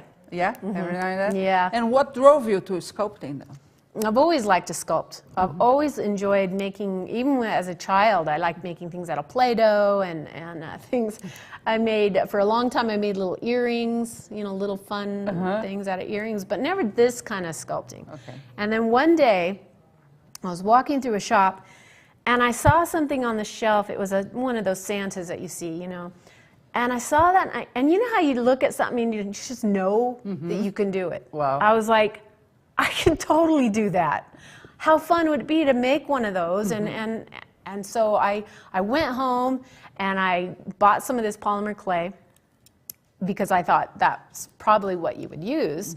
I didn't even know. I just If it was or not. Just yeah, said, because "Let's go I've used try it." polymer clay before making my little earrings and figures and things. So I just got started on it, and it went from there. And I did make a pretty good little face, and I thought, you know, there's got to be a group that does this. So I got on the computer, started looking at, you know, this kind of art, and I stumbled across Jack Johnston's things. And Patricia Rose. I mean, she was big at the time, too. And I thought, oh, my gosh, there is a whole world of this. Yes. And I'm going to get in on it. So that's what I did. That was like, what, 10 years ago? Yeah, More? 10 years, yep. That's cool. Before we move on, for you, if you've never heard of Karen Baker before, I want to show some of her pieces to you right now. And I would like you to tell me a little bit, first of all, how long ago did you sculpt each one of them, and what was the inspiration behind that? What do you say we start with the lady? Little washer lady. Yeah, that's one of my favorites. I like her, too. I would say probably I did her a month ago. Oh, just so recent. Oh, recent. She, because I'm working on my Quinlan show that's Yes. coming up, and that's a real character show. And so I want to do a series of elven people. And so when I thought about it, I thought, well, an elven village, really. So what better than a washerwoman? Yeah, An right. elven washerwoman. So she's not very old. That's very cool. And then the this little little guy guy? was, I think he was last year. Yeah, because he was in another show. I remember you also created Yes. a tree or something for him, Yeah, right? he was sitting under And it. sleeping there, yeah. This guy is about 3 weeks old. Wow. What was the inspiration behind this guy? Him, I've always wanted to do a little guy holding a lantern, like a little watchman kind of thing. The little town crier, I guess you would call him. They walk around and make sure everybody's in their beds, you know. So that was his inspiration. I've always wanted to make one of those. And this is a musician, right? A little musician. I finished him last week. Ooh. Tell me one thing. You mostly sculpt art dolls at 14 inches, right? Yeah, now I do. I started off doing the typical 18-inch figure. And why did you change? I just like the size, The size better. better, Yeah, it's easy to ship. True. Collectors like to buy them a little bit smaller now because they're, you know, Space is space shrinking is for everybody, right? Exactly. Yeah. They're a little more manageable. They're How fun long to does dress. it take you to make one doll? Just one. Depends on the complexity of the, but like this little musician took me a week. Okay. So that was a complicated piece for you? Not or no? complicated. 1 week, and that includes the costuming, which you also do, right? Yes, yes. And that tend to be a challenge for a lot of sculptors when it comes to the costuming, because it's a whole different art, right? It is. Yeah, but Yeah. you had a past where you were So sewing, my mother right? is a seamstress. Okay. My sister was a seamstress, and so I come from a family of sewers, you know. So I started sewing clothes when I was just a teenager. So yeah, before I ever did any kind of art, I was sewing. I was sewing my own clothes. I made my own wedding dress, you know. Yeah, I'm a sewer. And so I know how things come together. I've studied patterns, and really that's all it is understanding how pattern pieces connect and go together. And then once you understand that, you know, you can sew. I mean, it's just sewing on a very small scale. Yeah. Some things need to be sewn by hand. But the clothes tell a lot about the character. They do. Right? Costuming is everything. Yeah. It's everything in these dolls. Now, you made the Santa, which is funny because I think you're the third sculptor that I know that started sculpting a Santa. Isn't that funny how he is so interesting. inspirational that way? Yeah, that's true, that's true. So then you found some people that you learn with, and how did you transition from a hobby to a business? Well, really what it started out, and I hate to admit this, but it started out as being I needed the money.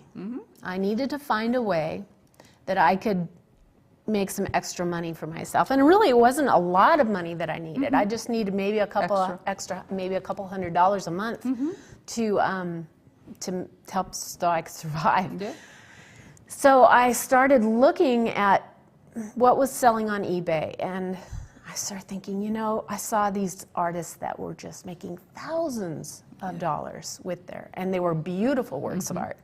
Well, obviously I'm not there yet, right? So I was thinking, well, if I really work at it though, I know I can. I knew in my heart I had the gift. I could do it.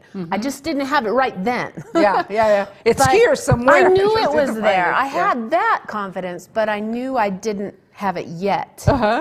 And so I just needed to apply it so that I could get to that level. So I worked and worked and worked. I took from different artists that I really admired, not copied them, but I admired their style and tried to get to that level and to where, okay, mine isn't there yet. And I was very honest with myself. I didn't try to say, oh, well, It's there. cute. No, it's cute. It's good enough. No, it wasn't good enough.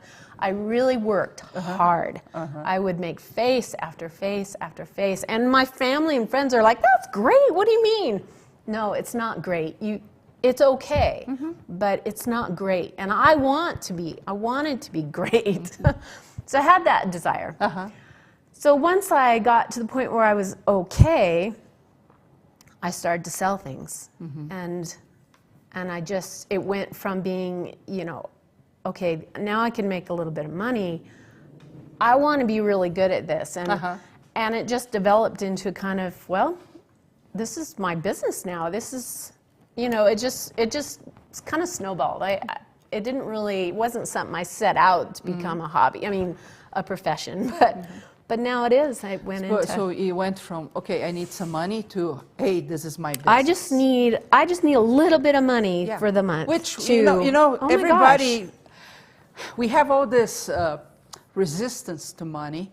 In a lot of cultures, it comes because of religion. In others, just the way we were raised. But the fact is, there was a study in America not long ago that the average person will lose a home to foreclosure because of $300. Exactly. That's all they need. Yep. Right? So yeah, you have your hands, you know you have a talent, you go and make something, you sell, solve problem, right? And artists are problem solvers most of all, right?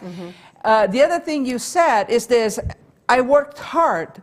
I think there's a lot of perception out there that a person that is talented, they don't need to do anything, right? They have the talent. Oh, you're so talented, right? I've been told that my whole life. Oh, Karen, you're so talented. Yeah. You know I have the gift, but talent is nothing if you don't apply it. It's raw. It's raw talent. And then you have to add the skills. You definitely have to apply it. Doesn't But matter how talented you think you are. They don't come with 2 or 3 sculpting exercise. You said you work very hard, sleepless nights until you got all-nighters sometimes I would pull. I I'd believe. get really into it, and I gotta get But these. what was your reference? Like, oh, now I'm good. What was that reference? You knew you were not there yet. But what was your target? How did I know I was getting there? Did you have one person that you thought, I want to be like him or her? Or well, I did. You needed some parameters, right? To know, oh, now I'm good. Yes. Yeah. Yes. I did have a little moment where I thought I was getting pretty good. But then I would have people say, well, you know, you could really work, okay. and that knocks you down a peg. So really what I probably struggled with the most was my self-confidence. And I would, and has to be hands down one of my biggest idols that I looked in the very beginning was Mark Dennis. He made amazing, and what amazed me the most was his life that he captured in his figures. And so I would just study his work and see, I talked to him a couple times, and I bought his videos, I bought his instructional things, and I really tried to not mimic, but I patterned myself after him. I think, a lot of people, and we interview, and we have a lot of artists here all the time, and they always go mimic model because in our subconscious mind, we are thinking it's wrong to copy. Yes. But, we need to understand that as human beings, we learn by mimicking. Absolutely. That's how your kid learned how to walk, right? So there's nothing wrong with that. You're not copying the work of another artist, but you go to do something similar, and then you start finding your voice, correct? And you go from there. But I think we need to have it clear. It's okay to mimic when you're trying to learn. What's not okay is to copy something and try to sell as yours. Yes, it's a whole different ball game there. Exactly. But I think we all look at something that we like, and we first go to something similar, and then once we understand the process, we move on. Exactly. Right? Exactly. So, having said that, Mark Dennis does a lot of nudes. He does a lot of, figures, full figures, not just soft bodies. In fact, I don't even think he does soft body. But so I had done this figure, and I took it to a show, and I thought it was pretty good. I put it on the table. In fact, I really, in my heart, I felt like this is probably the best I've done. And I was really proud of it. My masterpiece. Yeah, so I brought it to the show, and everyone was raving about it, It was like, art show? Yes, yes. And it was sitting on the table, and Mark Dennis himself came over and saw it. Oh my gosh. And he said... And you were shaking. I was like, oh. He came over and said, he tapped his table like this, and he goes, he knew that I was Jack Johnson's apprentice. He goes, you should be teaching classes. Look at that! And right there, I was like, I'm there. I'm there. He thinks I'm there. If he thinks I'm there, oh my gosh, that was the moment that I really thought, okay, I still have way to go. Right, but I got something. To learn, but I'm getting good. Yeah. And if Mark Dennis can say that and say something good about it, then I have, because he's not the kind of person that gushes over anything. He's very, I don't know him super well. I'm not saying we're best friends.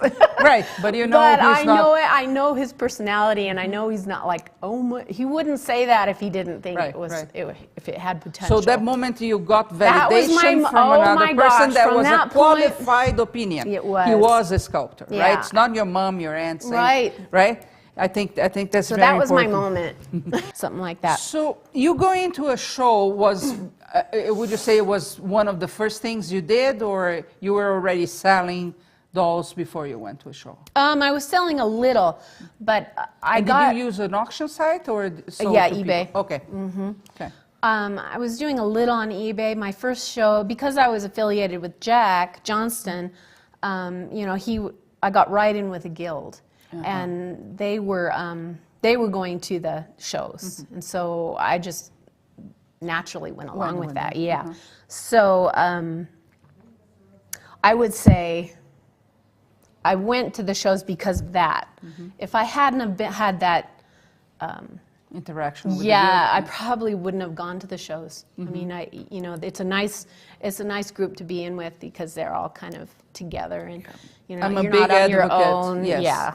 I think we all should belong to groups and guilds, associations, either if you have in town or if they exist online, but it is important, right? Because It the did give me the exchange, push. it Yeah. gives you the motivation too, because being alone, I don't know where is your studio, but being alone in the basement or in the studio. Yeah, that's where my studio is. Yeah, well, yeah, I think for most people, that isolates you of a lot of opportunities, right? And you don't have to do everything alone. You can get a table with other people. I mean, there are Yes. opportunities out there. And, you know, going to a show, I mean, at first I thought, oh, I'm going to sell stuff, but I didn't sell things for probably the first 3 or 4 shows. Okay, so let's go there. So you went through first 3 shows, didn't sell. Didn't sell a thing. Okay, besides feeling like, Yeah, oh, like, God. why am I doing this? Yeah. What was your thought process then? Well, yeah, it's disappointing, you know, and they all say, don't expect to sell anything. But you're like, yeah, I'm going to sell something. But the inspiration that you get from going and seeing other people's, that was probably the biggest eye-opener for me. After I got over the disappointment of not selling anything, you know, just being around other artists and seeing what they're doing and drawing inspiration from that kept me going. So you need to go back to that time. You had a show, you didn't sell. Okay, who did you blame? The buyers, the show, the promotion, yourself? Yeah, we all blame the show. And the buyers, they're not buyers. Oh, They're nobody not buyers. sold. They're Don't not- worry they're about it. the wrong Nobody people. sold anything. Nobody sold anything. Right. You hear that every show. Yeah, you do. So when I was first going, they blamed it on the recession. Like, you know, the doll market just crashed. Nobody's selling anything. It's really a hard market now. Don't feel bad. That's really, everybody was saying that. And it'll come back. Don't worry. Just keep doing what you're doing. And so that's what we did. And I wasn't alone. I wasn't the only one that wasn't selling. And the people that did sell maybe sold 2 or 3 pieces. Now, it wasn't like, you know.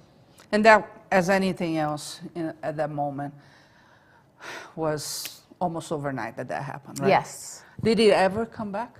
Not like it before. was. Not like it was. It was, Jack loves to tell the story of, you know, when he started, that's when it was really booming. And he could sell, you know, 12 figures at a show for, you know, $6,000 a piece. You know, he walked out of there just going, ah! And that is when it was at its peak. And yeah, I don't think it's ever, for one-of-a-kind dolls, I don't think it's ever come back to what it was. to that. But, you know, having said that, personally, I'm not ringing my own bell here, but I haven't had any problems selling. I have a really good following. I go to all the shows. I don't know if that's why, but I have fantastic collectors that love what I do, and they keep me in the money, you know. And I can't speak for any other artists, but. But you also, despite you being selling, and it's okay, you were out there. You were with social media. Yes. Of course, you Curious Mondo has been great for me. Yeah. So, I mean, you're putting, because again, you have many artists that they understand their talent, they understand what they produce is cool, but it's like, I'll be here waiting and somebody will come because I'm worth, right? And that's a trap. Yeah, it is. Right? Because your own ego will insulate you from... Oh, if I can say anything about anything, it's, you know, you cannot have an ego. You can't. You have to just, sometimes you have to just humble yourself and sell something for way what it, you know it's worth more, but sometimes you just have to let it go. Let it go, yeah. And just know that you can make others. And just getting it out there sometimes is, you know, I'm not saying to sell yourself, you know. Super short, but sometimes sometimes you do have to lower that ego a little. Do you still use auctions? I haven't for years. Huh? I've been really lucky. Facebook has been great for me. I put something on and I have a good following. Here's the thing. It's been a huge source of sales for a lot of artists. It's a fantastic thing, of course. It's a fantastic thing to market something as well. I can give you an idea of a podcast. Traditionally, you would do a podcast and put on Podcast Directs, and you would wait forever to really gather an audience that you know, you could say it's a good volume. And today, like we are doing right now, you reach an audience that is unbelievable for a podcast. It's still like this if you compare to TV and mass media, but it's amazing. But we know that Facebook is going through a turmoil right now. And what if it went away? It would be hard. It would be really hard for me. It'd be hard for me. I have to say I'm pretty addicted to Facebook. So if it goes away, I don't know. I have a love and hate relationship, but it's a huge piece when it comes to business. Yeah. Right?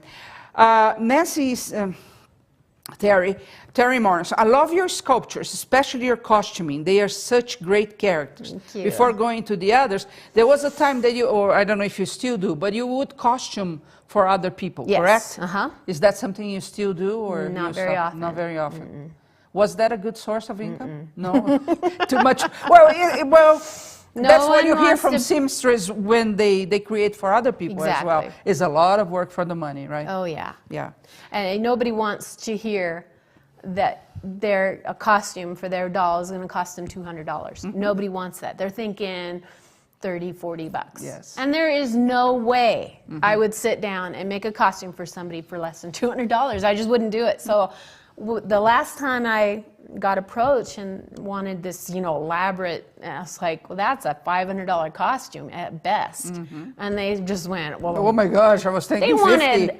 They wanted beads and, I just was like, there's no way. There's no way I would do that for less than $500. And they just went, oh, yeah, do it yourself then. not only the work, but also the materials. You're not going to be using cotton that you buy for quilting. I mean, one piece of wool is not cheap. No. Even a small one. So you have, but they don't take, I get that. Yeah. Okay, Nancy is asking, is there a creation that you would never sell? I am loving my Mother Nature right now. I'm really liking that one. And I can't say I would never sell her, because if she had a price, I probably would, but it's close. No, there isn't a creation I would never sell. That's funny. Jared Shifter, actually we interviewed him and his brother about 2 weeks ago. Those guys are amazing. Yeah, I didn't know they were my idols, but they are my idols. Yeah, they are mine too. I love it. I'm watching this Karen Baker in a forum as a forum member and won the first Curious Mondo challenge. That's true, you won, right? Did I win that? I don't remember that day. So we had that a few months ago, and it was just because we had 5 sculptors in town at the same time. Yeah, it was something fun. It's not a big town, so that was a big deal, and said, let's do this competition, right? And then we decided as a challenge that they would sculpt an aardvark. Yeah. And Karen was the only one that knew what that was. Because I'm kind of an animal freak, I love my animals. When it comes to the marketing part, Beverly is asking, what is your best tip to create a following for you? Oh, gosh. That is I started on eBay. So I got a pretty good following on eBay. And then... Do you think that still works? Followed me. Yeah, I think so. I haven't I sold know a for lot a of people couple of that years, still but do my eBay followers followed me to everywhere. Facebook. And every time I went on to eBay, they would ask, and I'd say, well, you can find me on Facebook. And so I'd get a following that way. And go from there. Yeah. Well, I do know, I haven't been in a show with you, but I do know that when she's on the show, it's pretty crazy. You kind of pester everybody. And there are tons of, so. I am a people person. I network. I go around and talk to people. And I think the way to really get a good following is be, friendly and likable. And you do need to get to a point where people will follow. Because again, they have their prime time, like eBay had. Facebook might continue, might not, but you need to keep your eyes open. I've been testing one, and I know actually Jared is there, because at least the profile is there. Vero is VERO.co, is a new social network, and most of the people there are artists. So it's interesting, because when a social network starts, you usually have a lot of gamers going first, right? And for me, they're not my audience. Yeah. But this one is a little different. So I've been paying attention because for me, as for you, it is also a business, right? The social media part. So you have to keep your eyes open because, opening up? for example, if things don't solve with Facebook, then you had MySpace, you had so many good companies that went away, or Well, when one door closes, another one opens. So, and you just have to keep looking Opening. for that door that's going to open. and then take your crowd with you. Exactly, and that's what happened really with for eBay for me, because I was doing eBay for so many years and I had these followers, and then it just got so just the everything. Everybody I goes I was and disillusioned dilutes with the with eBay, and so I just moved from, and now it's just by accident really. Facebook just. I'm posting to show people because people are interested in my works in progress. I show them, and oh my gosh, is that for sale? So there you go. I mean, I'm not purposefully putting it out there to sell, but it just does. It happens. So it's just a happy accident. Very happy accident. Yeah. I want it to happen every week. Catherine, thank you for mentioning the importance of failure. Pushing through is what an artist needs to. And we fail in life, right? Oh, Many goodness. times. If I had a nickel for every head that cracked, every head that just didn't make the pot, I have a box full of just discard. You can't quite throw them away. I carve their eyes out, recycle their eyes. Your nose. Yeah. I mean, and you start thinking, I have gone through buckets of clay, and you can't think about it like that. You just have to keep pushing forward and don't think about your failures too much. Learn from them, but don't dwell on it.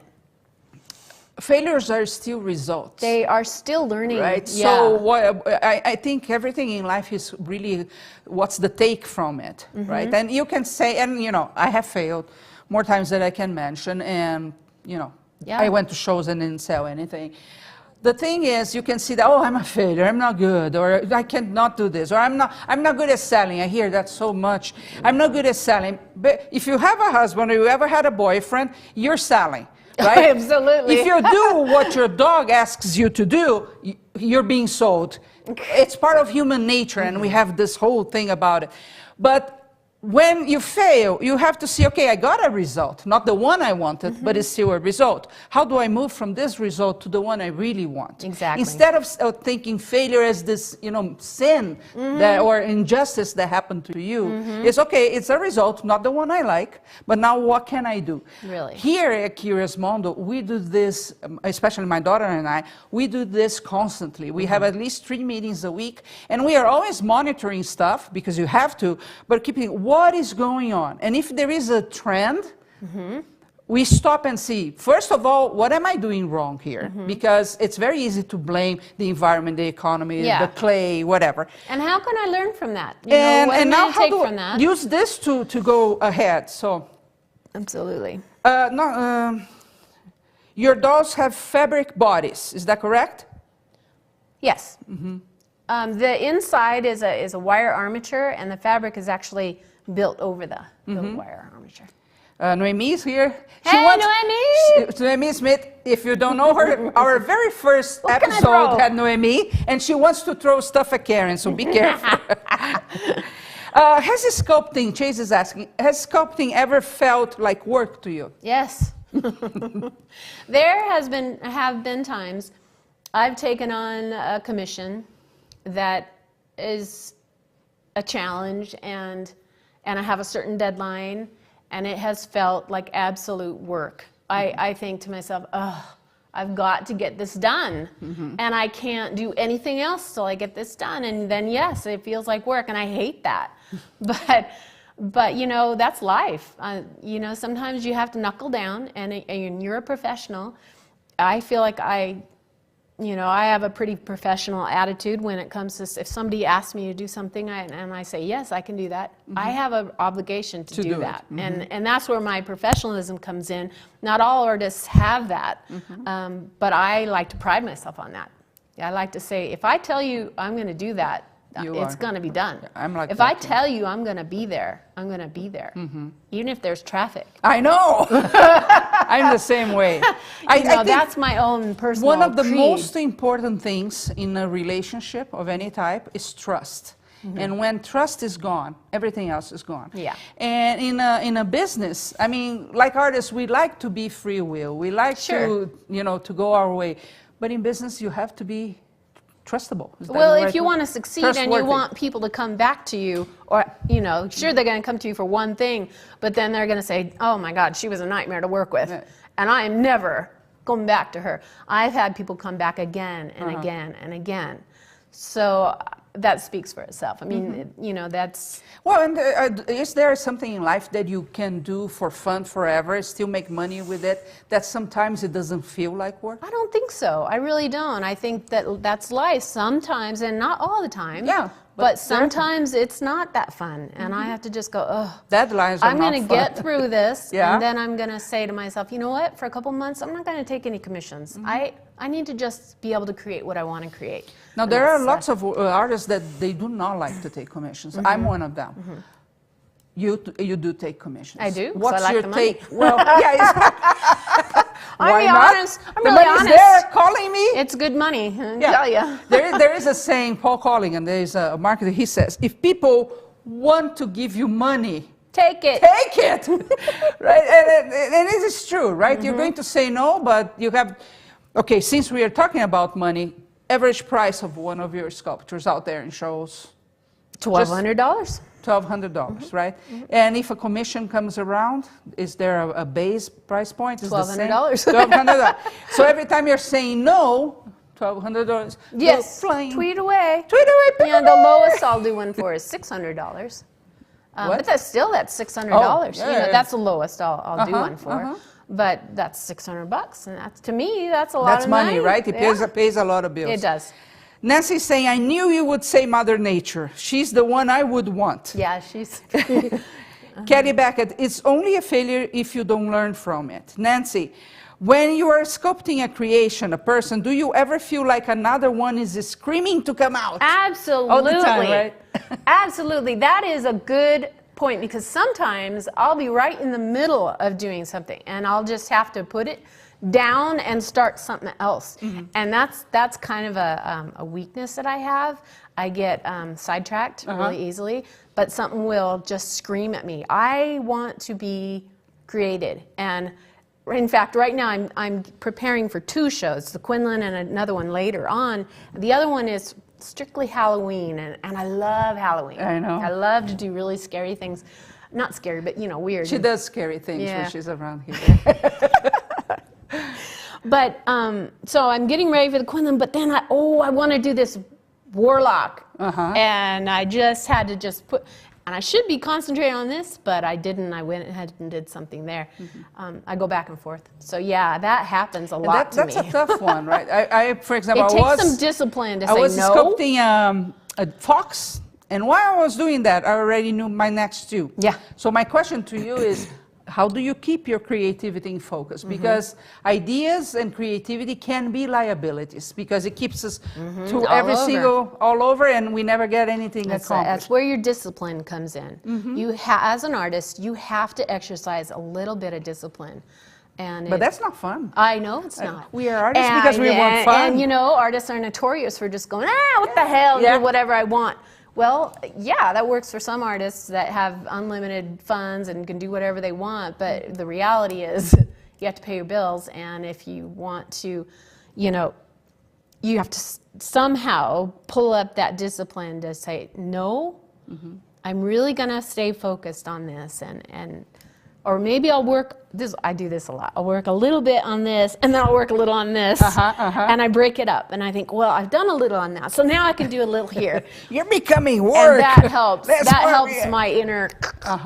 To keep in Yeah. in focus. Yeah.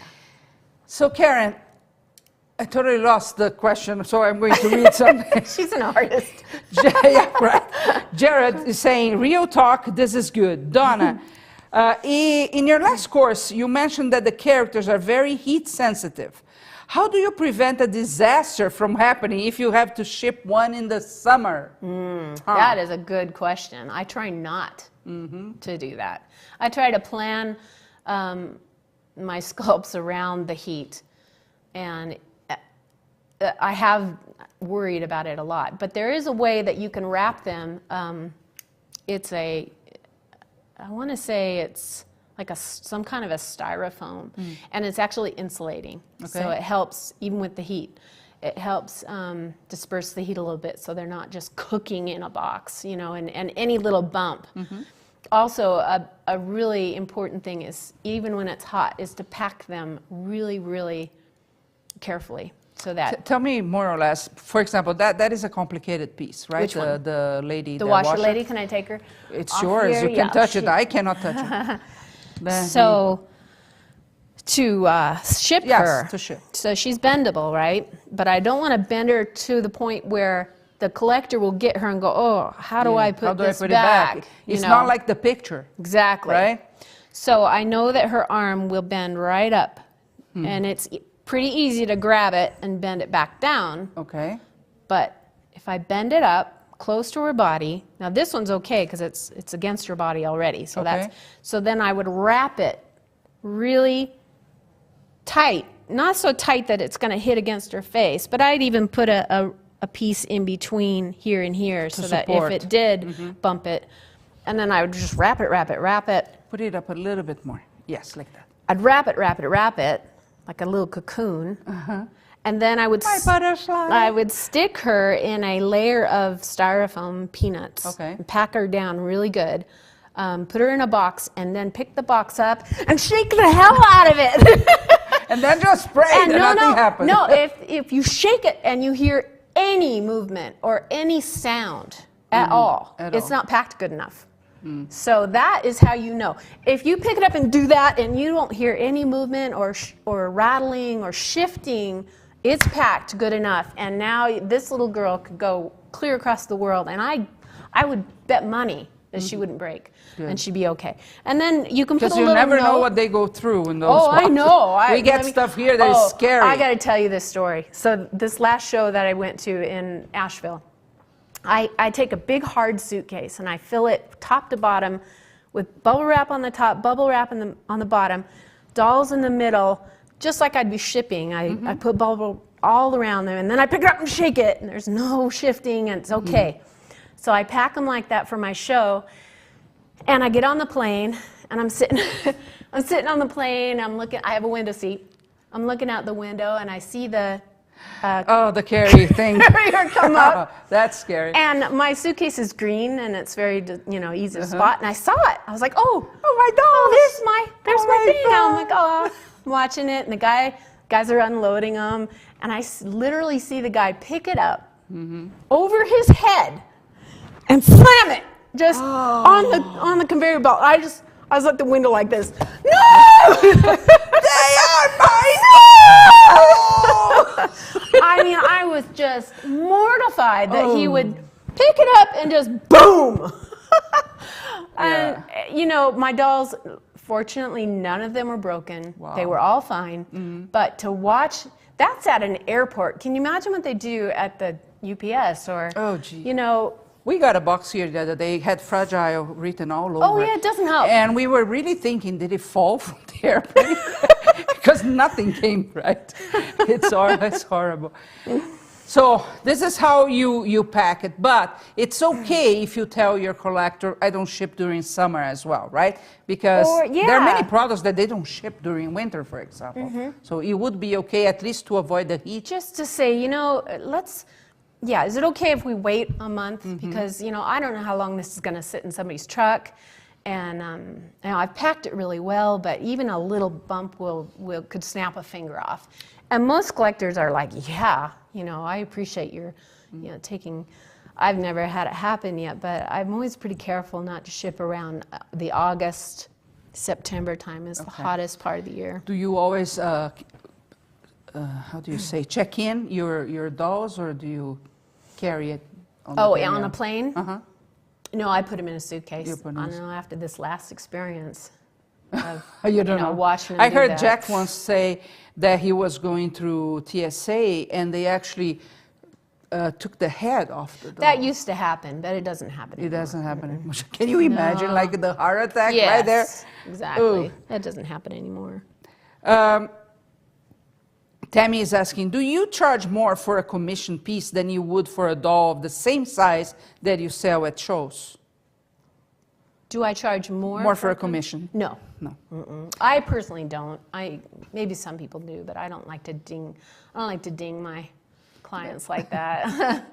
Lisa, do you think sticking to one style is a key to success so people know what to expect from you? I'm all over the place right now trying to find what I like doing. Well, I think when you first start out and you're first, trying to find your style, I think it's fine to go all over the place. Eventually, you will land on a style. I just think that's inevitable. But that doesn't stall your creativity then? No. I like to try all different things. Even now, I like to think about trying a different. I'd like to go into the ball jointed, and I think that would change my style a little bit. Maybe not my style, but my. I think it would probably change my style.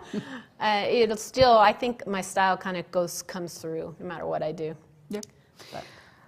Natasha, my favorite artist, Karen, you are amazing. Thank you. What clay do you use for faces and hands? What clay? What clay? Pro Sculpt. Yep. Have you played with other, not have. brands, but types of clay? Have you? Oil-based clay, plastiline? Yeah, plastiline was Chaban. the little aardvark that I did. Well, but then you I were haven't playing. done that before. I was really playing. I've done a little bit of earth and clay in college. Firing in a kiln and all that. I haven't done. Let's see, what other kind of clays are there? Chavan, they're Chavan. wax-based. I have they're not oil- done no. Chavan, which I would like to try that because I'd like to get into the casting and molding aspect of eventually. Why? Because if I'm going to do ball jointed dolls, I think you need to know how to reproduce those because nobody wants to sit and make those little ball joints. Yeah, that's not Chavan easy. is something I'd like to try. Marguerite Hansen, I believe you need to be in love with your creativity and fall in love with your creations to make it a gem. Be loved by others. Oh, sorry. Those foreigners, they never learn how to read right. It's annoying. I believe you need to be in love with your creativity and fall in love with your creations to make them be loved by others, despite the incredible amount of work. There is a piece of you in each creation. You are incredibly talented and skilled. Your creations come alive. Thank you very Thank you. much. I do believe you have to have a little bit of a love affair with each, like this little guy that I've done. I love him. I love him. I love all of them. I mean, they're all my. Yeah, but he talks you to do you. fall in love as you're working on them. You do kind of fall in love with them a little bit, and I think that does translate because people see that and they love them as well. I'm a firm believer in energy, and I think energy sticks. Absolutely. Right? And so when you're creating, you're putting energy. So you better not be creating while you're fighting with the husband or something. No. Nancy, or thinking, how am I going to pay the light bill, the power And bill? in my saddest moments, I have created some really sad-looking characters. I bet. Just really and I can remember this one I did her all in blue. She has blue hair, she has a blue dress, she has blue eyes, and she's like this. And I was going through a really hard time. And somebody bought it and said, oh my gosh, how do you get that expensive? Yep. But yeah, I came through it. I'm happy again. Yeah, it's that you don't have to pity anything. No. I come out okay. Yeah, right. and hard times, it's part of life. I mean. And I think just because you feel sad doesn't mean you shouldn't be creating. Because you can create a masterpiece out of that sadness. Create through your sadness. Yeah. Create through your despair. It does help. Create through every emotion that you have, right? It helps get through it and know that you do come out. Yeah, you do come out okay. Nancy, thank you, ladies. I'm so happy to talk to you both. I love you, and thank you for this Nance. wonderful session. Mwah. Yes, and if you have any final questions, please send to Karen. She's an amazing being. You're not going to believe this. I have a question right here. Right on the. Right here. You went again. I think age is playing a factor lately. I think we're tired. We've been here all day. We've Right? been sculpting and talking and. You made the decision to take this professionally. Can I assume you were already married? Yes. Yes. How was the talk at home? Because you used to be a dental hygienist, right? I mean, I don't know how much money they make or not, but it's steady, I could assume. So Steady, you yeah. came to the husband, hi, honey, I'm a sculptor now. Yeah. How was it? Well, my husband is amazing. He's Yeah, he pops in the studio yeah, sometimes. he works yeah, just up the street. But he's my biggest fan, so that's important to have somebody on your side. And he's always been a big support of my painting. We lived in England for a time, and I taught painting classes there. He made sure we bought a house that had a place that I could do that. So he's always been a big support. And you know, when I'd come home from work and just like, oh, I hate working for dentists. I hate them. And he would say, you know, would love it if you could just stay at home and do your art all day. If you could make that work, it'd be amazing. So when I said, you know, I think I can do this. I think I can be good at this. He was so supportive. And yeah, he still needed me to work. But he was, and we had a little boy, and it was just like, you know. And a horse. Oh yeah, that's what I was saying. But he's always been super supportive. So I think you need that. Yeah. In a spouse, because if you don't have the support and you're constantly battling, I've talked to other people that will say, gosh, my husband just is not on board with this. And he's like, when you stop playing with dolls, you know, dolls, and it's like, they're not dolls. I'm actually trying to create art, you know. I feel sorry for that, because I haven't had to deal with that. I've had nothing but, you know, support. And every once in a while, he'll come in and go, oh, honey, that's not. And he couldn't sculpt his way out of a paper bag, so I just don't take a lot of stake. Or he'll say, oh, the butt is way too big on that thing. And I'll just go out. You don't know what you're saying. But you need that support from a spouse or whoever you're with. It's good to have support. You're not always doing that. Shouldn't stop you either. It shouldn't stop you. You shouldn't let it, but it is nice to have. Yes, takes a lot out. Okay, this I read already. Yeah. Okay, any final advice for people that are starting? You, for example, Mark Dennis came to you. Dennis, right? You should be teaching this. And I know you taught several in-person classes, but you've been with Curious Mondo now for a year or so. You have 4 courses here. You're teaching to the whole world right now. I know. And, I love that. I know that's good, because I feel happy with that. Do you think this is is this what you're meant to do? It is. It absolutely is.